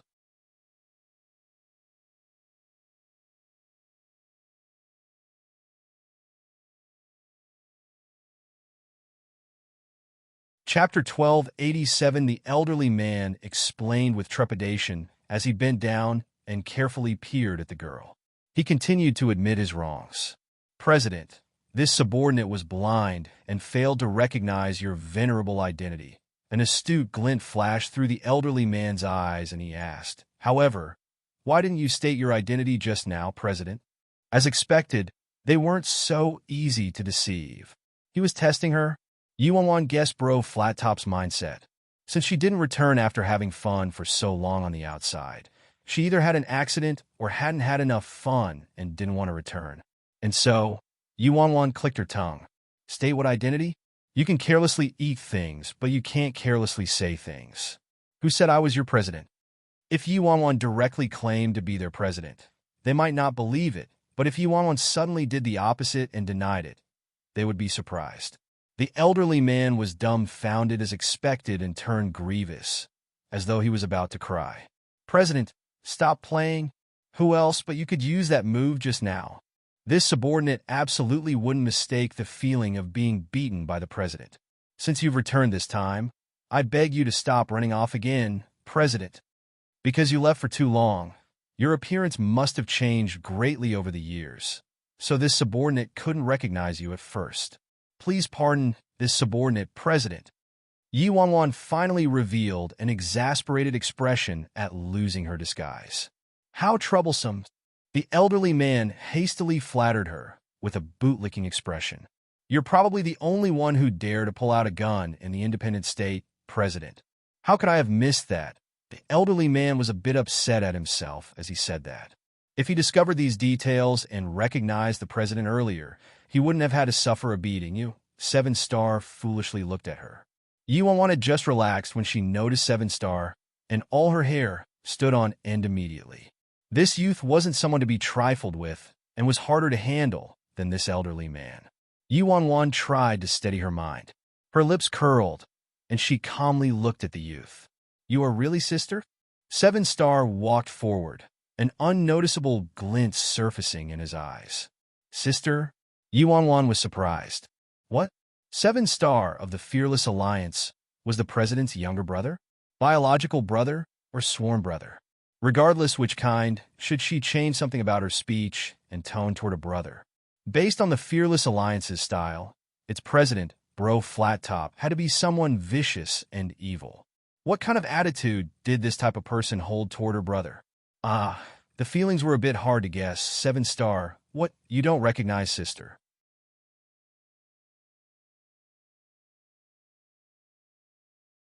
Yi Wanwan changed her speech after some contemplation and added some gentleness and longing, but didn't remove her imposing quality. It should be this kind of feeling, right? Yi Wanwan's heart raced to her throat. A single misspoken word could lead to her death. Seven Stars stared at her and looked down wordlessly with a complicated expression. The other members of the Fearless Alliance also bustled with discussion. She must be our president, Bro Flat Top. Otherwise, how could she know Bro Flat Top's unique martial art methods? Back then, Seventh Master begged the president to teach him a few moves, but Seventh Master couldn't learn it after half a year, even with his talent, a certain member said excitedly.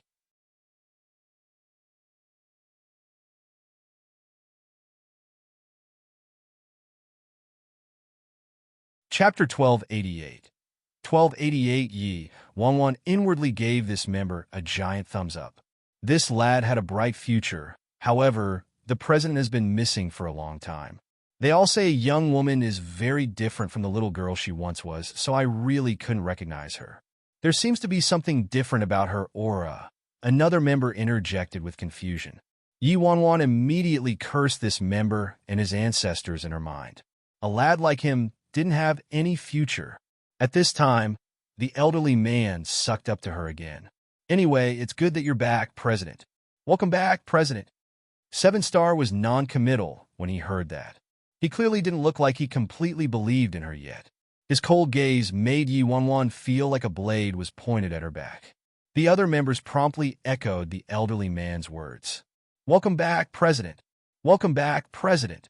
Their bright voices resonated throughout the entire street. The Zhou family and the nearby audience were all dumbstruck in their places. Although the president of the Fearless Alliance was incomparably mysterious and no one had seen her true appearance, her reputation was thunderous. In the independent state, from an elderly person with their foot in the grave to a child who just learned to speak, who didn't know Bro Flat Top's name. Bro Flat Top was missing for so many years, but she's returned today? How could there be a mistake?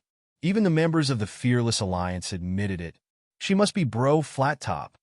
My heavens! Bro Flat Top, is this good-looking? I've always thought Bro Flat Top was some fat and ugly person. What use are her looks? It's just a cover. Underneath the cover is a vicious heart. Do you want to die? Be quiet. You mustn't be heard. Otherwise, just wait for your head to be chopped off by the Fearless Alliance. The Zhou family all looked at each other, flabbergasted. They could see the disbelief in each other's eyes. Patriarch Zhou, Madame Zhou, and Zhou Wu were utterly taken back. They never would have expected the woman they had an amicable relationship with these past few days turned out to be the legendary ruthless and vicious president of the Fearless Alliance. Didn't she say she wasn't from the independent state and came to the independent state to find a friend? Zhou Wu looked at Yi Wanwan incredulously with turbulent emotions. Zhou Wu never would have expected the woman he rescued from the Martial Arts Union's investigation team to be the president of the Fearless Alliance. Patriarch Zhou said darkly, Sir President is sly and never acted logically. How could we read her mind? Sister, Seven Star examined Yi Wanwan closely, confusion glittering in his eyes. Was this woman really Sister by phone one? Although she used the same martial art moves, he felt like something was off. Even her appearance was only a tiny tinge similar. Whether she was real or fake, they had to bring this person back. It'd be best if she was the real one. If she was fake, since Sister's back, let's head back and inform everyone, Seven Star said, regaining his aloofness a moment later. Yi Wanwan's heart sunk when she heard that. Seven Star didn't believe her at all. Right. The president's return is a gargantuan, joyous affair. We must hurry and inform everyone. President, let's head back. Let's head back first. The elderly man was incredibly excited.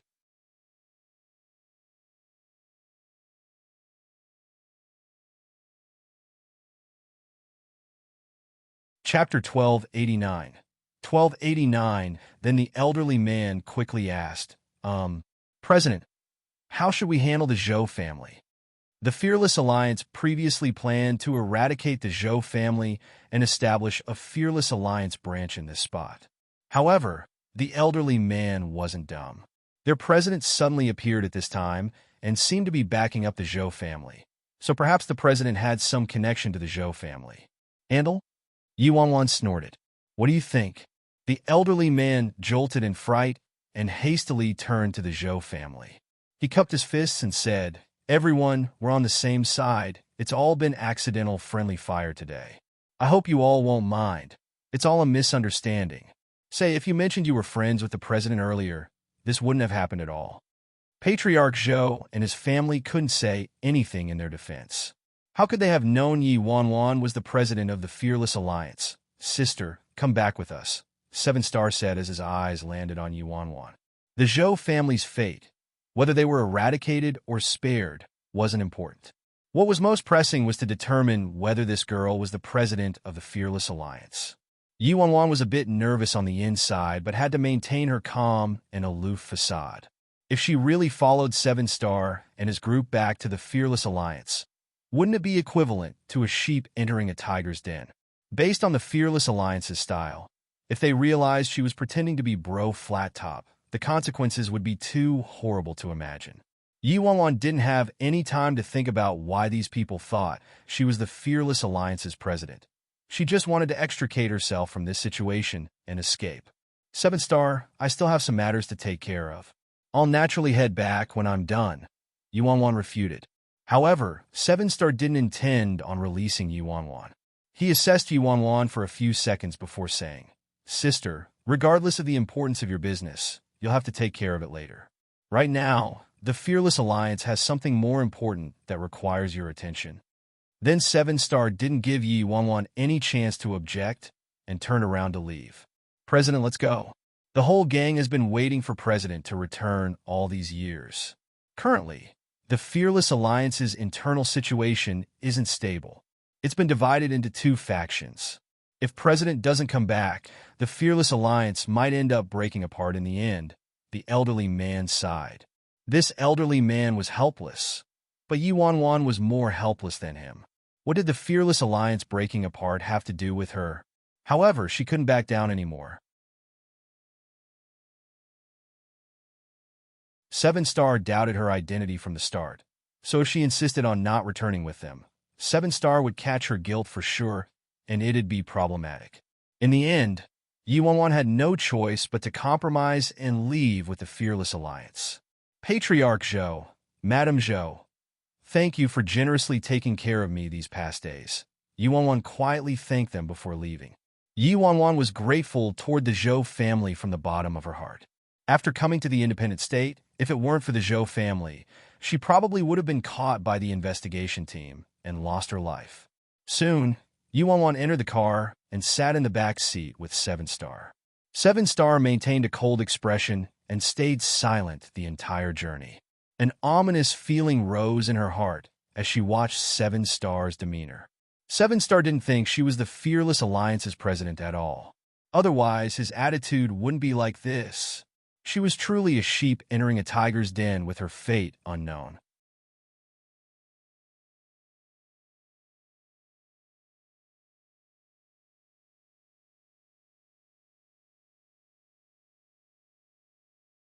Chapter 1290. What was tricky was that Yi Wanwan had no knowledge about the relationship between Seven Star and Bro Flat Top. Were they biological siblings, maternal cousins, fraternal cousins, or something else? Yi Wanwan lacked knowledge about both the Fearless Alliance and Bro Flat Top. She definitely let the cat out of the bag eventually. Yi Wanwan wrangled her mind for a way to escape from this situation, but Seven Star didn't give her any chance. The car kept moving forward and never stopped. After about half a day, the scenery turned more bustling. There was an endless stream of cars and people everywhere the eye could see. Based on the prosperous big city scene and the Zhou family's description, Yi Wanwan wagered that this should be the most important city in the independent state. Yun City, the headquarters of the four great clans, the Nye, Ji, Shun, and Ling families, were all located in Yun City, as well as the Martial Arts Union and the Mercenary Academy. The prosperity here wasn't inferior to China's imperial city in any aspect. Moreover, Yun City's territory was more vast, so it was much bigger than Imperial City. How many years has it been since I've been to Yun City? Yuan said, putting on an act. However, 7-Star didn't say anything, and his eyes remained shut. Box no velco m. Yuan couldn't help but feel embarrassed. Why was this child so troublesome? A moment later, the fleet of cars stopped in front of a tall building, the Fearless Alliance's headquarters. The driver opened the car door, and 7-Star got out of the car. Sister, we're here, 7-Star aloofly said when he saw Yuan dawdling in the car. All right. Yuan had no choice but to follow 7-Star out of the car. President, everyone will definitely die from excitement when they see you, the elderly man joked with Yuan. Yuan didn't know whether the members of the Fearless Alliance would die from excitement, but she herself quite wanted to die right now. She could have pretended to be anyone, so why did she just have to pretend to be the boss of a ruthless and savage gang like the Fearless Alliance? Carefully thinking back on the previous situation at the Zhou residence, if she didn't go with the flow back then and admitted she was bro flat top, not only would the Zhou family have been done for, but she also wouldn't have ended up well. This was a solution amongst dead ends. She had no choice. Let's go. Yuan squeezed a smile onto her face and followed 7-Star and the elderly man into the building. It had to be said that the Fearless Alliance was truly wealthy and loaded. They managed to build a building several dozen stories high in a place like Yun City as their headquarters.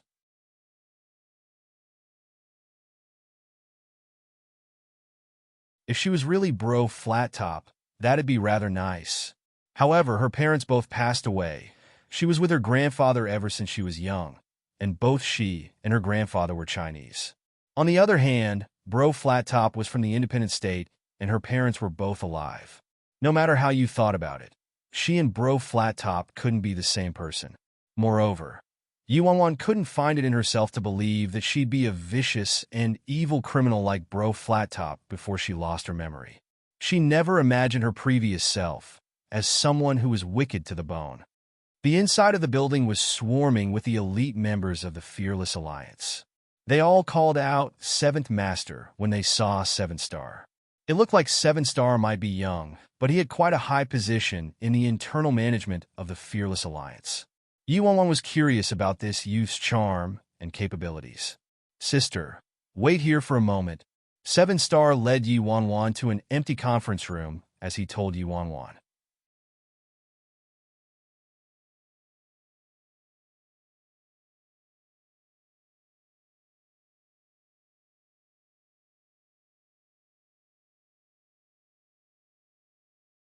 Chapter 1291.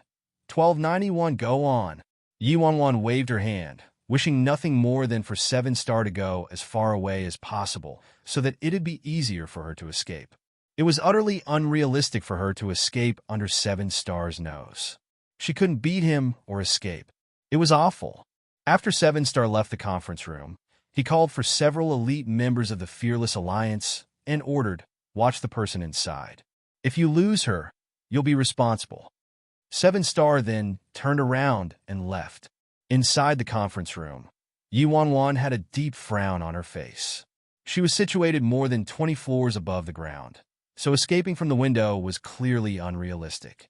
As for the door, elite martial artists from the Fearless Alliance were guarding it. Soon, Yuan gathered her thoughts and calmed herself down so she could analyze the current situation. 7-Star didn't seem to believe she was the president of the Fearless Alliance, bro flat top, from the start. But if he didn't believe her, why did he take her back to the Fearless Alliance's headquarters? Wouldn't killing her on the spot and being rid of this trouble immediately be better? Yuan ended up deciding that 7-Star was dubious about her identity. He didn't completely believe her or completely doubt her. Otherwise, he wouldn't have brought her to the Fearless Alliance's headquarters. Based on logic, 7-Star's next step would be to use his own methods to verify her identity. Yuan didn't know anything about bro flat top or Fearless Alliance.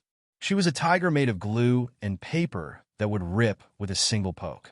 If she was ripped, her poor life would be lost. She had no idea how 7-Star was planning to verify her identity, so she couldn't brace herself for it at all. She would have to improvise and counter every move as she encountered it. Her fate would be decided today. Right now, Yuan had no choice but to imagine herself as the ruthless and savage bro flat top and put herself into those shoes. Plus, she had to act natural and couldn't be too exaggerated. Thankfully, her acting skills were quite decent since she did produce 1 Best Actress and 2 Best Actors. The only difference was that Luo Chun and Gong Su acted for an audience. If they didn't act well, they'd merely be roasted and insulted.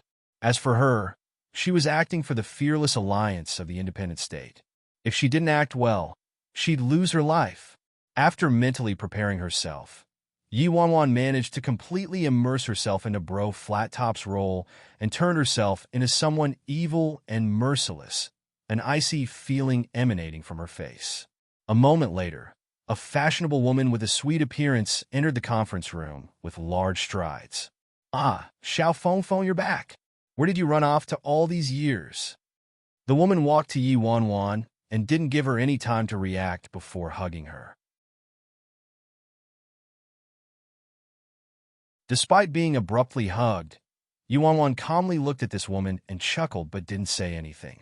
She was smiling on the outside, but was spitting a myriad of curses on the inside.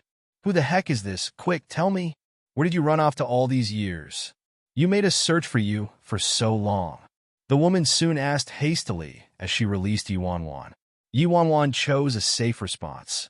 "I ran into some unexpected situations when I went home to visit my parents, but they've been resolved." As Yi Wanwan said that, she surreptitiously examined this woman.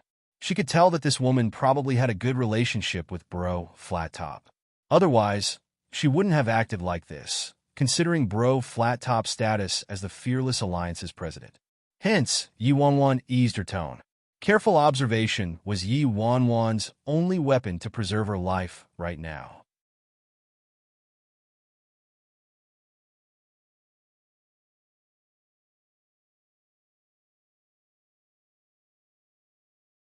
Chapter 1292. Ah, you are so unruly. A mere accident caused us to worry for so many years. 7-Star and Big Dipper 1. Those brats. We missed you every day. Back then, they were turning the independent state upside down to find you, but you didn't even give us a call. How heartless. Although the woman said this, her eyes were incredibly gentle. Then she casually looked at her chest before saying with a smile, "You've transformed quite a bit these past years. If it weren't for 7-Star saying you were back, I definitely wouldn't have recognized you." Without waiting for Yi Wanwan to respond, she excitedly hugged Yi Wanwan and tousled her roughly. As she was embraced by this soft and warm person, Yi Wanwan's lips twitched imperceptibly. Isn't this too intimate? Could she be using the honeypot trap against me? What Yi Wanwan didn't notice was how the other woman's gaze surreptitiously landed on Yi Wanwan's messed-up neckline. When the woman saw the half-hidden crescent birthmark, obvious surprise and joy surfaced in her eyes. Yi Wanwan wore a faint smile that looked intimate, but she knew full well that this woman was probably here to test her. "Box no Velco M. All right, I'm a bit tired. You should go back," Yi Wanwan calmly said. All right. Xiao Feng, rest for a bit." The woman nodded with a faint smile and turned to leave. Outside the conference room, 7-Star leaned against the wall with his eyes closed, deep in thought. 7-Star. Soon, the woman walked out of the conference room and looked at 7-Star. "Autumn Water, what did you think?" 7-Star calmly asked, his eyes closed. "That woman is Xiao Feng," the woman said. Upon hearing that, 7-Star's eyes, which were bright like the stars, suddenly opened. Really? A ripple finally traversed through 7-Star's eyes. Autumn Water had an extremely good relationship with the president, and she was one of the few people who had ever seen the president's birthmark. As for the others, they either unfortunately died in battle or were still held captive by other factions these past years. "It's true." Autumn Water nodded, her tone certain. "All right, Sister Autumn Water, I understand." Before Autumn Water could respond, 7-Star entered the conference room and closed the heavy doors. Inside the conference room, confusion rose in 7-Star's eyes as he looked at the girl sitting in her chair. "Sis Feng, where did you go this whole time?" 7-Star asked aloofly. "Yi Wanwan, this again. Enough already." How the heck should I reply? "Bro Flat Top, where the heck did you go?" Do I need to report to you about my whereabouts? Yuan sat on the sofa sloppily. Of course, Sis Feng doesn't need to report her whereabouts to me. Seven Star walked toward Yuan and also sat down on the sofa. Seven Star added, "This time, if you leave without saying anything again, the Fearless Alliance will find you even if we have to dig 3 feet under the ground. Unless you leave the independent state." Yuan's face chilled when she heard that, her heart festering with complaints she couldn't voice. Seven Star is fucking pushing me to my death. With Fearless Alliance's power in the independent state, it really would be that easy for them to find a person. So even if she ran, she'd probably be found by the Fearless Alliance again. As for leaving the independent state, first of all, she didn't have money.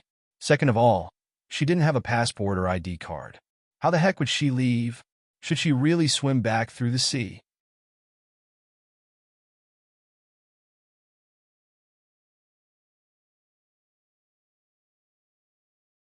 Chapter 1293 Low.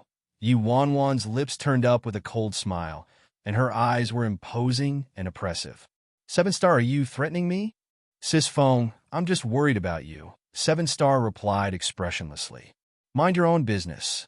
You aren't qualified to worry about my business. Do you understand? Yuan coldly asked. Seven Star was silent for a few seconds before answering. I understand, Sis Feng. Sis Feng. At this time, the conference room's door was suddenly opened, and a handsome, extraordinary-looking man wearing a flirtatious rose-pink dress shirt sauntered into the room. Big Dipper, I'm talking to Sis Feng right now, Seven Star said frostily when he saw the man. Bastard, what's more important than me seeing Sis Feng? Big Dipper quickly walked up and shoved Seven Star away before taking his place next to Yuan. Sis Feng, it really is you? That's great. Where did you run off to party all these years? Even if you didn't contact them, you should have at least contacted me. Big Dipper looked at Yuan with concern brimming in his eyes. Yuan, another younger brother? Why the heck did Bro Flat Top have so many brothers? I had some personal business, Yuan said with a light chuckle. Forget it. You've always been nomadic and hard to find. You mustn't go out and party again now that you're back. If you still want to go out and party, remember to take me, Big Dipper cheerfully said. Yuan was rather speechless. Just how much did the people from the Fearless Alliance like to party? Back then, Big Dipper saw Autumn Water and learned from her that Yuan was Bro Flat Top. So he wasn't as cautious about Yuan's identity as Seven Star and didn't have any suspicions. Before Yuan could say anything, Big Dipper quickly said, Sis Feng, did you know? During the years you were gone, Heavenly Pavilion obtained a lot of fresh goods, including the ones you like. Let's go together when you have time. Heavenly Pavilion. Yuan didn't know what Heavenly Pavilion was, but could only nod and say, sure. I said, I still have business to discuss with Sis Feng. Seven Star's eyes chilled. Oh. Big Dipper stood up with a smile on his face. Suddenly, Big Dipper grabbed Seven Star's lapels. Why are you so fucking annoying? What kind of fucking act are you putting on with that corpse face of yours? Let me go. Seven Star's tone resembled millennium-old ice. What? You want to fight me? My hands are itching to go. Big Dipper turned his neck. If you want to fight, go outside to fight, Yuan coldly said from the sofa. Sis Feng, Big Dipper resentfully turned toward Yuan. What? You didn't hear what I said? Yuan asked. Humph. Big Dipper snorted and released Seven Star. He sat back down angrily. Sis Feng, you're so biased. He was clearly the one who started it.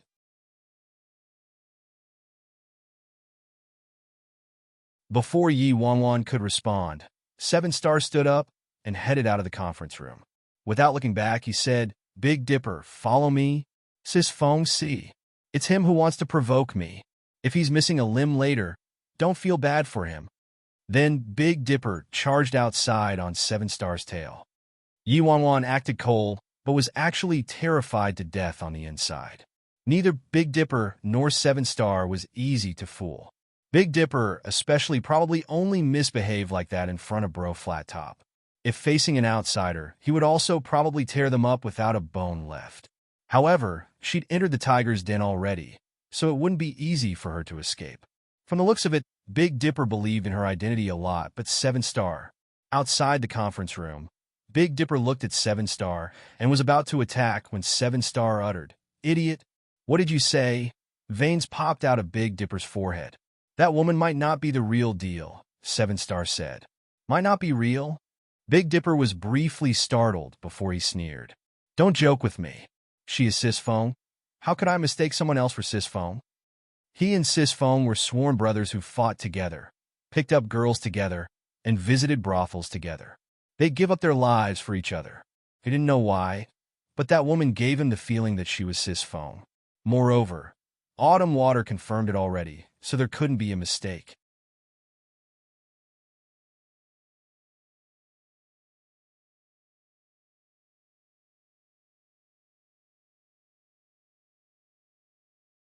Chapter 1294. 1294. 7-star dryly glanced at 7-star and snorted. He didn't say anything else to Big Dipper and turned to leave. 7-star, you dare to look down on me? Big Dipper heatedly chased after him. Yuan finally relaxed upon seeing 7-star and Big Dipper leaving. Thankfully, not everyone was so hard to fend off. From the current looks of it, she didn't need to worry about Big Dipper. The main problem was 7-star, but there were probably other people aside from 7-star to worry about. Thankfully, 7-star couldn't completely deny she was Bro Flat Top. She would be dead already otherwise. An unknown amount of time passed before a knock was heard from the conference room's door. Yuan straightened up and calmly called out, "Enter." Dozens of people entered the conference room. "Greetings, President." The members of the Fearless Alliance had different expressions on their faces when they saw Yuan, but they all saluted her. "In." Yuan calmly nodded as a greeting. These dozens of people were probably the senior management of the Fearless Alliance. How could they have a low status in the Fearless Alliance if they came to personally greet the president of the Fearless Alliance, Bro Flat Top? "President, it's truly great that you're back." After President went missing, the other major factions looked down on our Fearless Alliance more and more. Especially in recent years, because our president isn't here, a lot of branches betrayed the Fearless Alliance, causing the Fearless Alliance's power to lessen. "President, what do you think we should do?" A middle-aged man wearing a suit asked Yuan. Yuan's expression didn't change. 7-star probably sent these people to test her again. If she was really Bro Flat Top, she would have her own type of solution. But if she was fake, the slightest carelessness would expose her identity.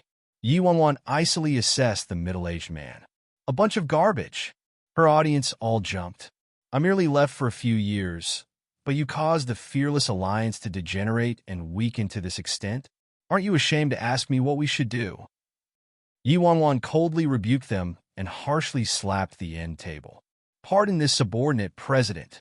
This subordinate was useless. Cold sweat seeped onto the middle-aged man's forehead, and he didn't dare to say anything else. "President, he can't be blamed. After all, you were gone for so long, President. Some enemy factions saw that you weren't here, so they schemed against us, and there are also those traitorous branches. We're at our wits' end," an elderly man said coldly. "What? You're shoving all the blame onto me? It's because of me that the Fearless Alliance declined. Is that right?"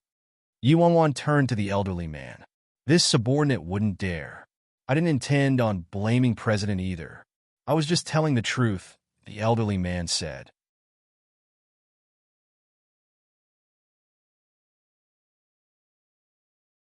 An icy smile curled up on Yuan's lips.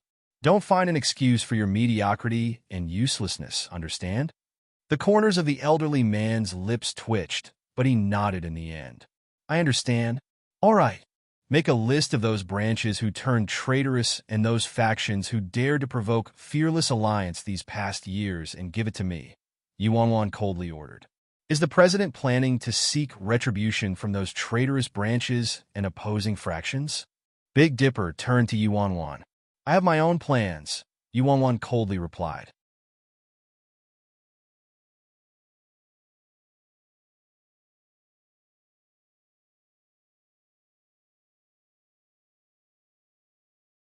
Chapter 1295. Yuan gained a basic understanding of Fearless Alliance and the creature, Bro Flat Top.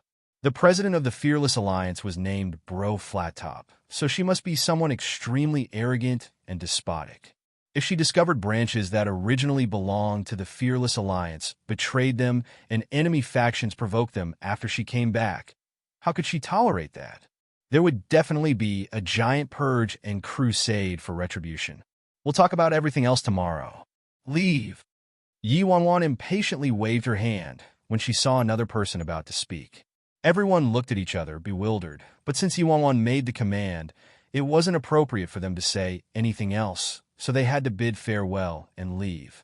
A moment later, Big Dipper was the only one left in the giant conference room. Box Novel Coam, Sis Fong, I have a matter to report to you. Big Dipper sat down easily next to Yi Wanwan. What is it? Yi Wanwan asked. Sis Fong, before you left Fearless Alliance, didn't you tell me to help you find piece of shit? Big Dipper said with a chuckle. Yi Wanwan was startled. This name was rather special. Sis Fong, I say that we should forget about this matter. It's not a big deal for us to take a small loss. Big Dipper looked at Yi Wanwan. Yi Wanwan was pensive. Could it be that Bro Flattop ate some losses under that piece of shit's hand back then? If that was true, Bro Flattop probably wouldn't take it lying down with his personality. Tell me, Yi Wanwan said. Sis Fong, piece of shit is an absolute lunatic. You just had to provoke him back then, and were crushed by him in one move. 2 years ago, I got news about piece of shit, so I brought a group of people to seek vengeance. That lunatic nearly massacred the whole group. Thank God I ran fast enough. Sis Fong, you said it yourself. Even your master might not beat him. Also, piece of shit nearly extinguished an ancient recluse clan all by himself some time ago. Big Dipper's expression shifted minutely every time he mentioned piece of shit. Sis Fong, say, you can't beat piece of shit, but you won't accept it. You don't know his name, so you forcefully call him piece of shit. Say, if piece of shit knew your nickname for him, would he come and extinguish our Fearless Alliance? Big Dipper added with a nervous look. Yi Wanwan might look calm on the surface, but a large storm was surging inside her head. Sent Bro Flattop crashing to the floor in a move and nearly massacred Big Dipper's group. Plus, he nearly destroyed an ancient clan of the independent state all by himself. What the heck was piece of shit? Was he a boss? The top-tier kind? So what? Yi Wanwan acted stubbornly. She wasn't the president of the Fearless Alliance, so piece of shit wouldn't look for her when he came to seek trouble later.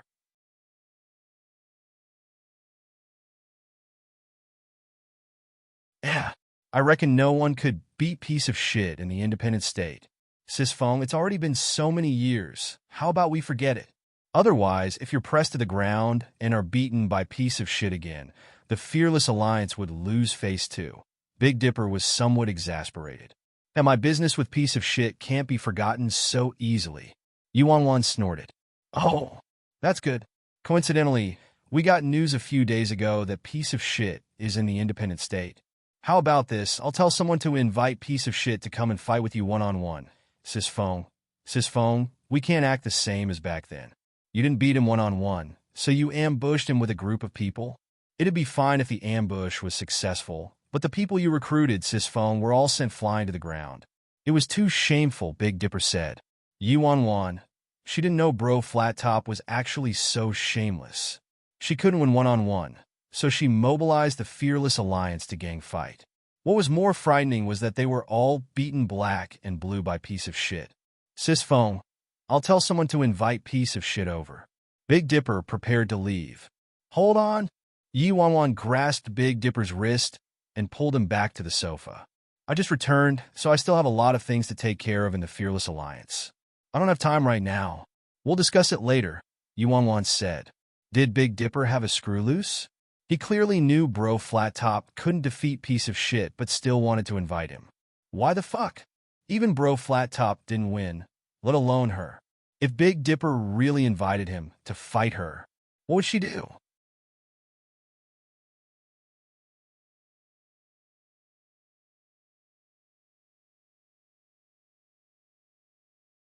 Chapter 1296 Weird.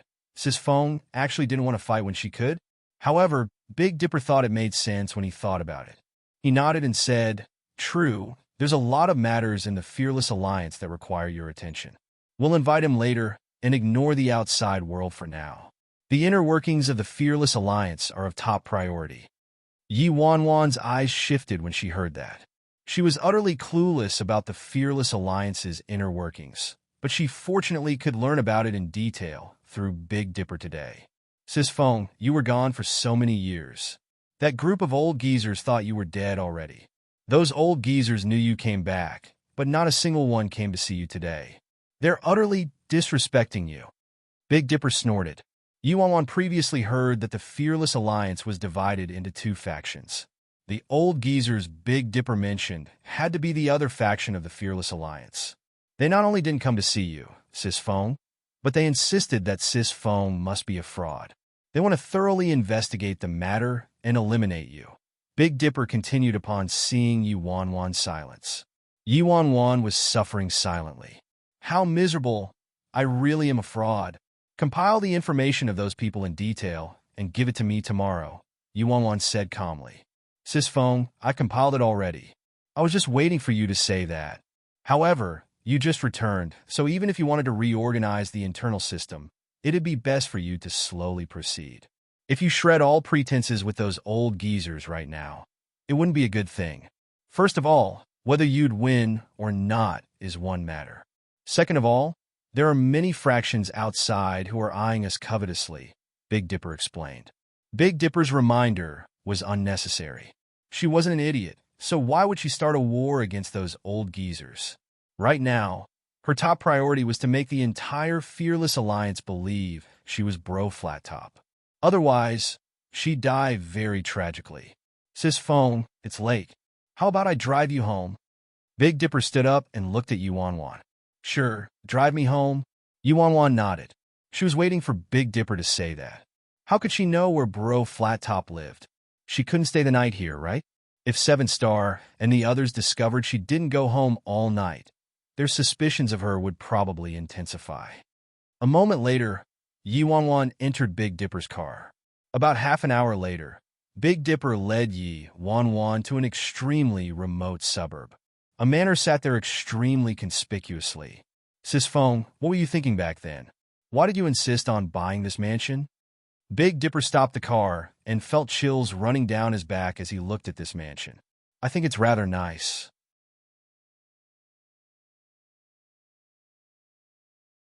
Yuan didn't know the meaning behind Big Dipper's question, so she had to answer like that. Sis Feng, this is an infamous haunted house. A dismembered body case happened there, and rumors report frequent ghost sightings. Only you dare to buy it and live there. You truly deserve to be my Sis Feng. You're awesome. Big Dipper turned to give Yuan a thumbs up. Yuan was startled when she heard that.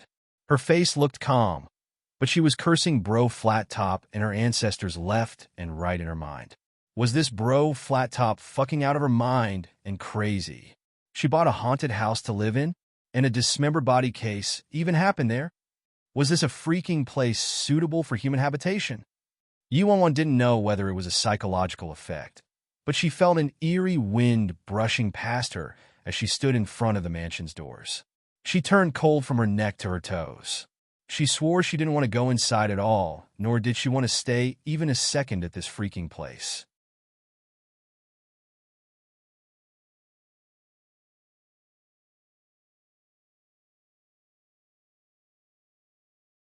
Chapter 1297.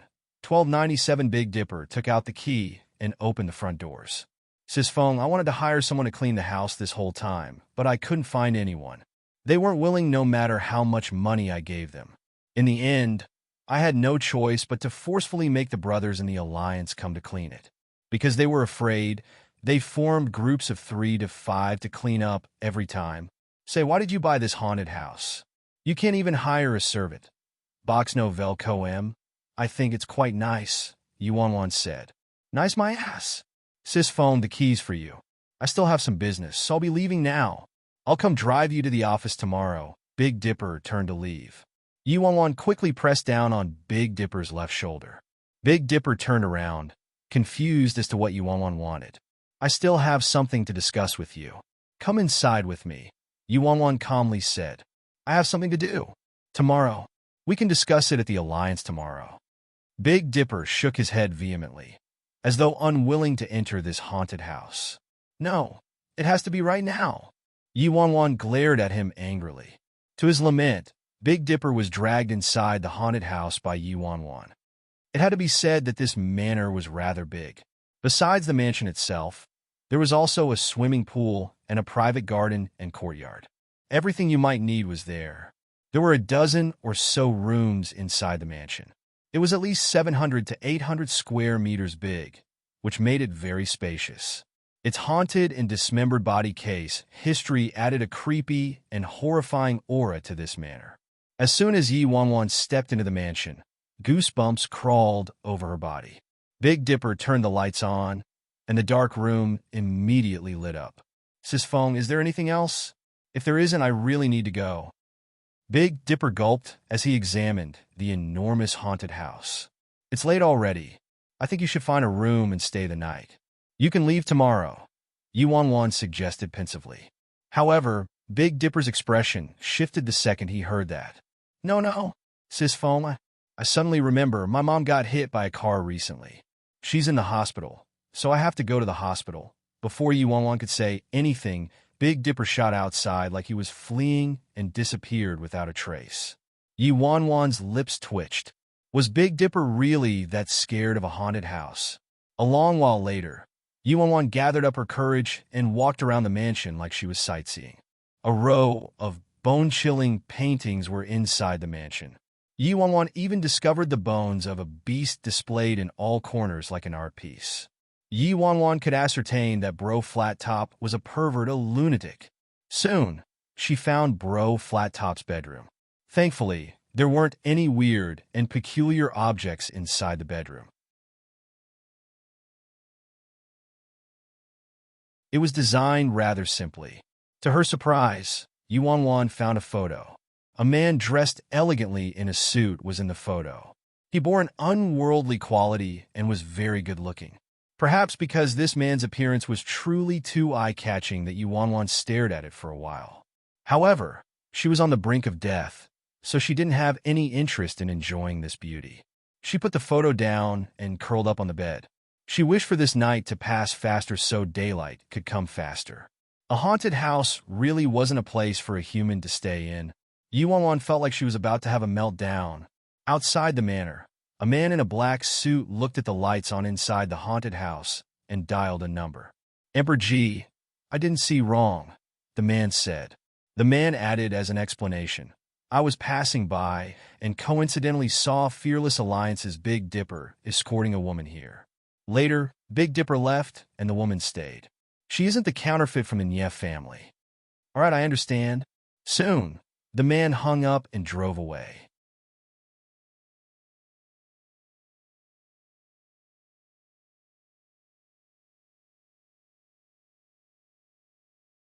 Chapter 1298, the next morning at dawn. Yi Wanwan was woken up by a light knocking. Yi Wanwan barely closed her eyes the whole night as she laid on a bed inside the haunted house. She finally couldn't hold on when the sky started turning bright and rested for a little while.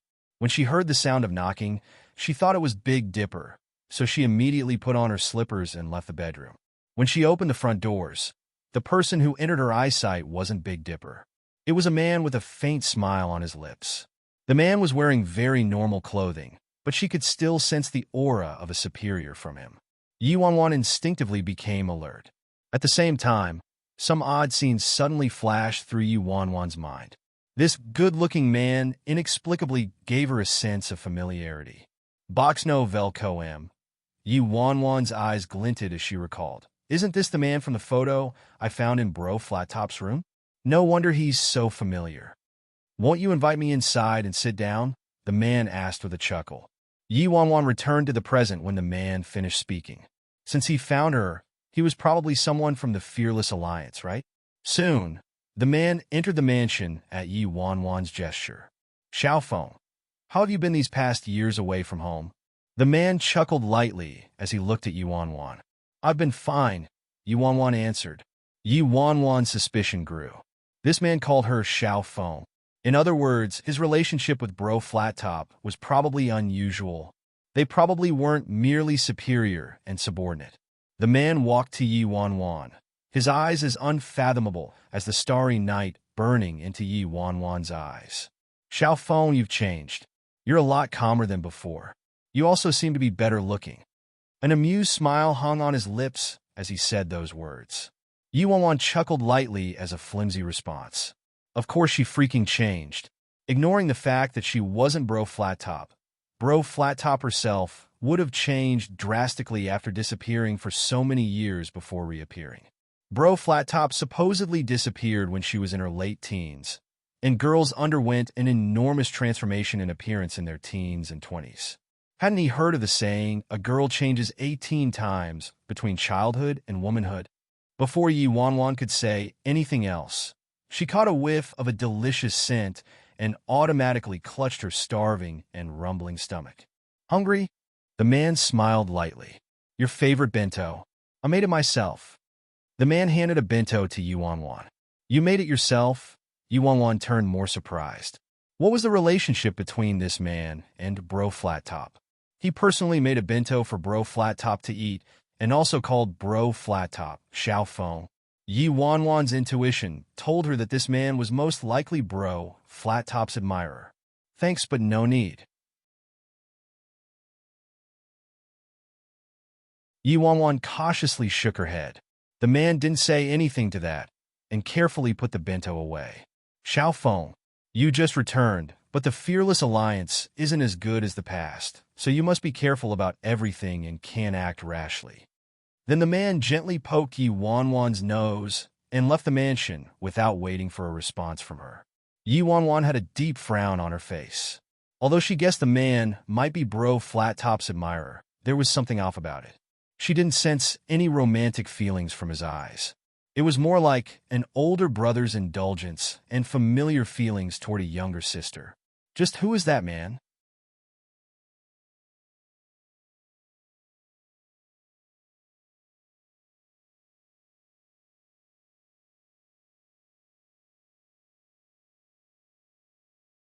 Chapter 1299, Sis Feng. Yi Wanwan was standing in front of the door, lost in thought, when Big Dipper suddenly ran toward her with a solemn expression. The heck are you screaming for? Yi Wanwan jolted in fright and asked with displeasure. She could relax slightly in front of Big Dipper. He wasn't too bright, so he was easier to deceive. No, Sis Feng, are you all right? Big Dipper had a deep frown as he carefully examined Yi Wanwan.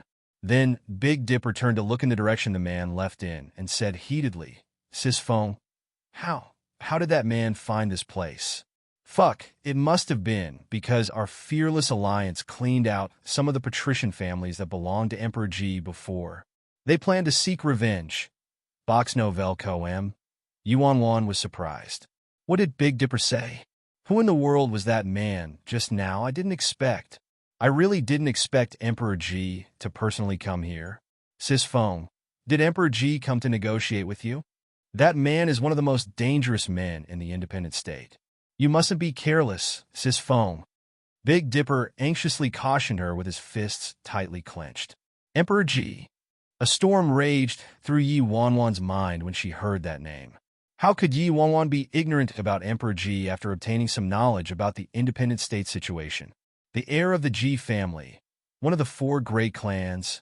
Moreover, Emperor Ji's own power wasn't inferior to the Ji families in the slightest. He was the emperor of the underground syndicates in all of Europe, and his position was unshakable. With the exception of piece of shit, he was the most dangerous man in the independent state. That man just now was actually the renowned Emperor Ji. However, Yi Wanwan was a bit confused. Why did Emperor Ji call her Xiao Feng and even personally make a bento for her? Could it be that Emperor Ji also liked Bro Flat Top? Or was it for some other reason? However, if Emperor Ji was pursuing Bro Flat Top, why didn't Big Dipper know about it, and even thought Emperor Ji came to negotiate with her? Yi Wanwan felt her head swimming. Weren't the relationships a bit too tangled and complicated?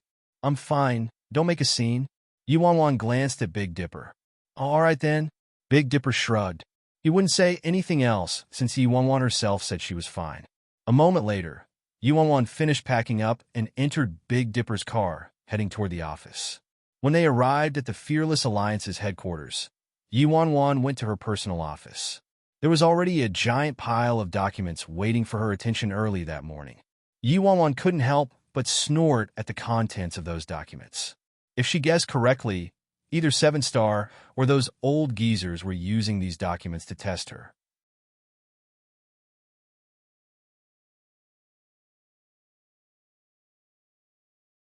Thankfully, Yuan helped Siyin handle quite a few similar documents while she was in China, so she dealt with it all smoothly. These documents included detailed information of the branches who betrayed the Fearless Alliance, some information about their relationships with enemy factions, and some difficult collaboration proposals with a few major factions, etc. Sisphone. Here's the information about those old geezers. Big Dipper entered the office without knocking. Remember to knock before entering next time, Yuan dryly said as she took the files. Big Dipper scratched his head. Okay. After Big Dipper left, she detailedly examined the information about the old geezers.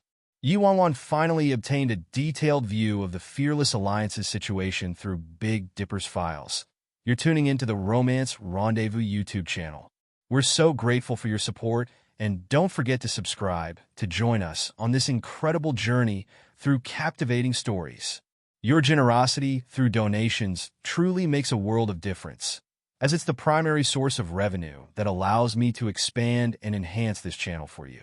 Thank you from the bottom of my heart for being a part of this adventure.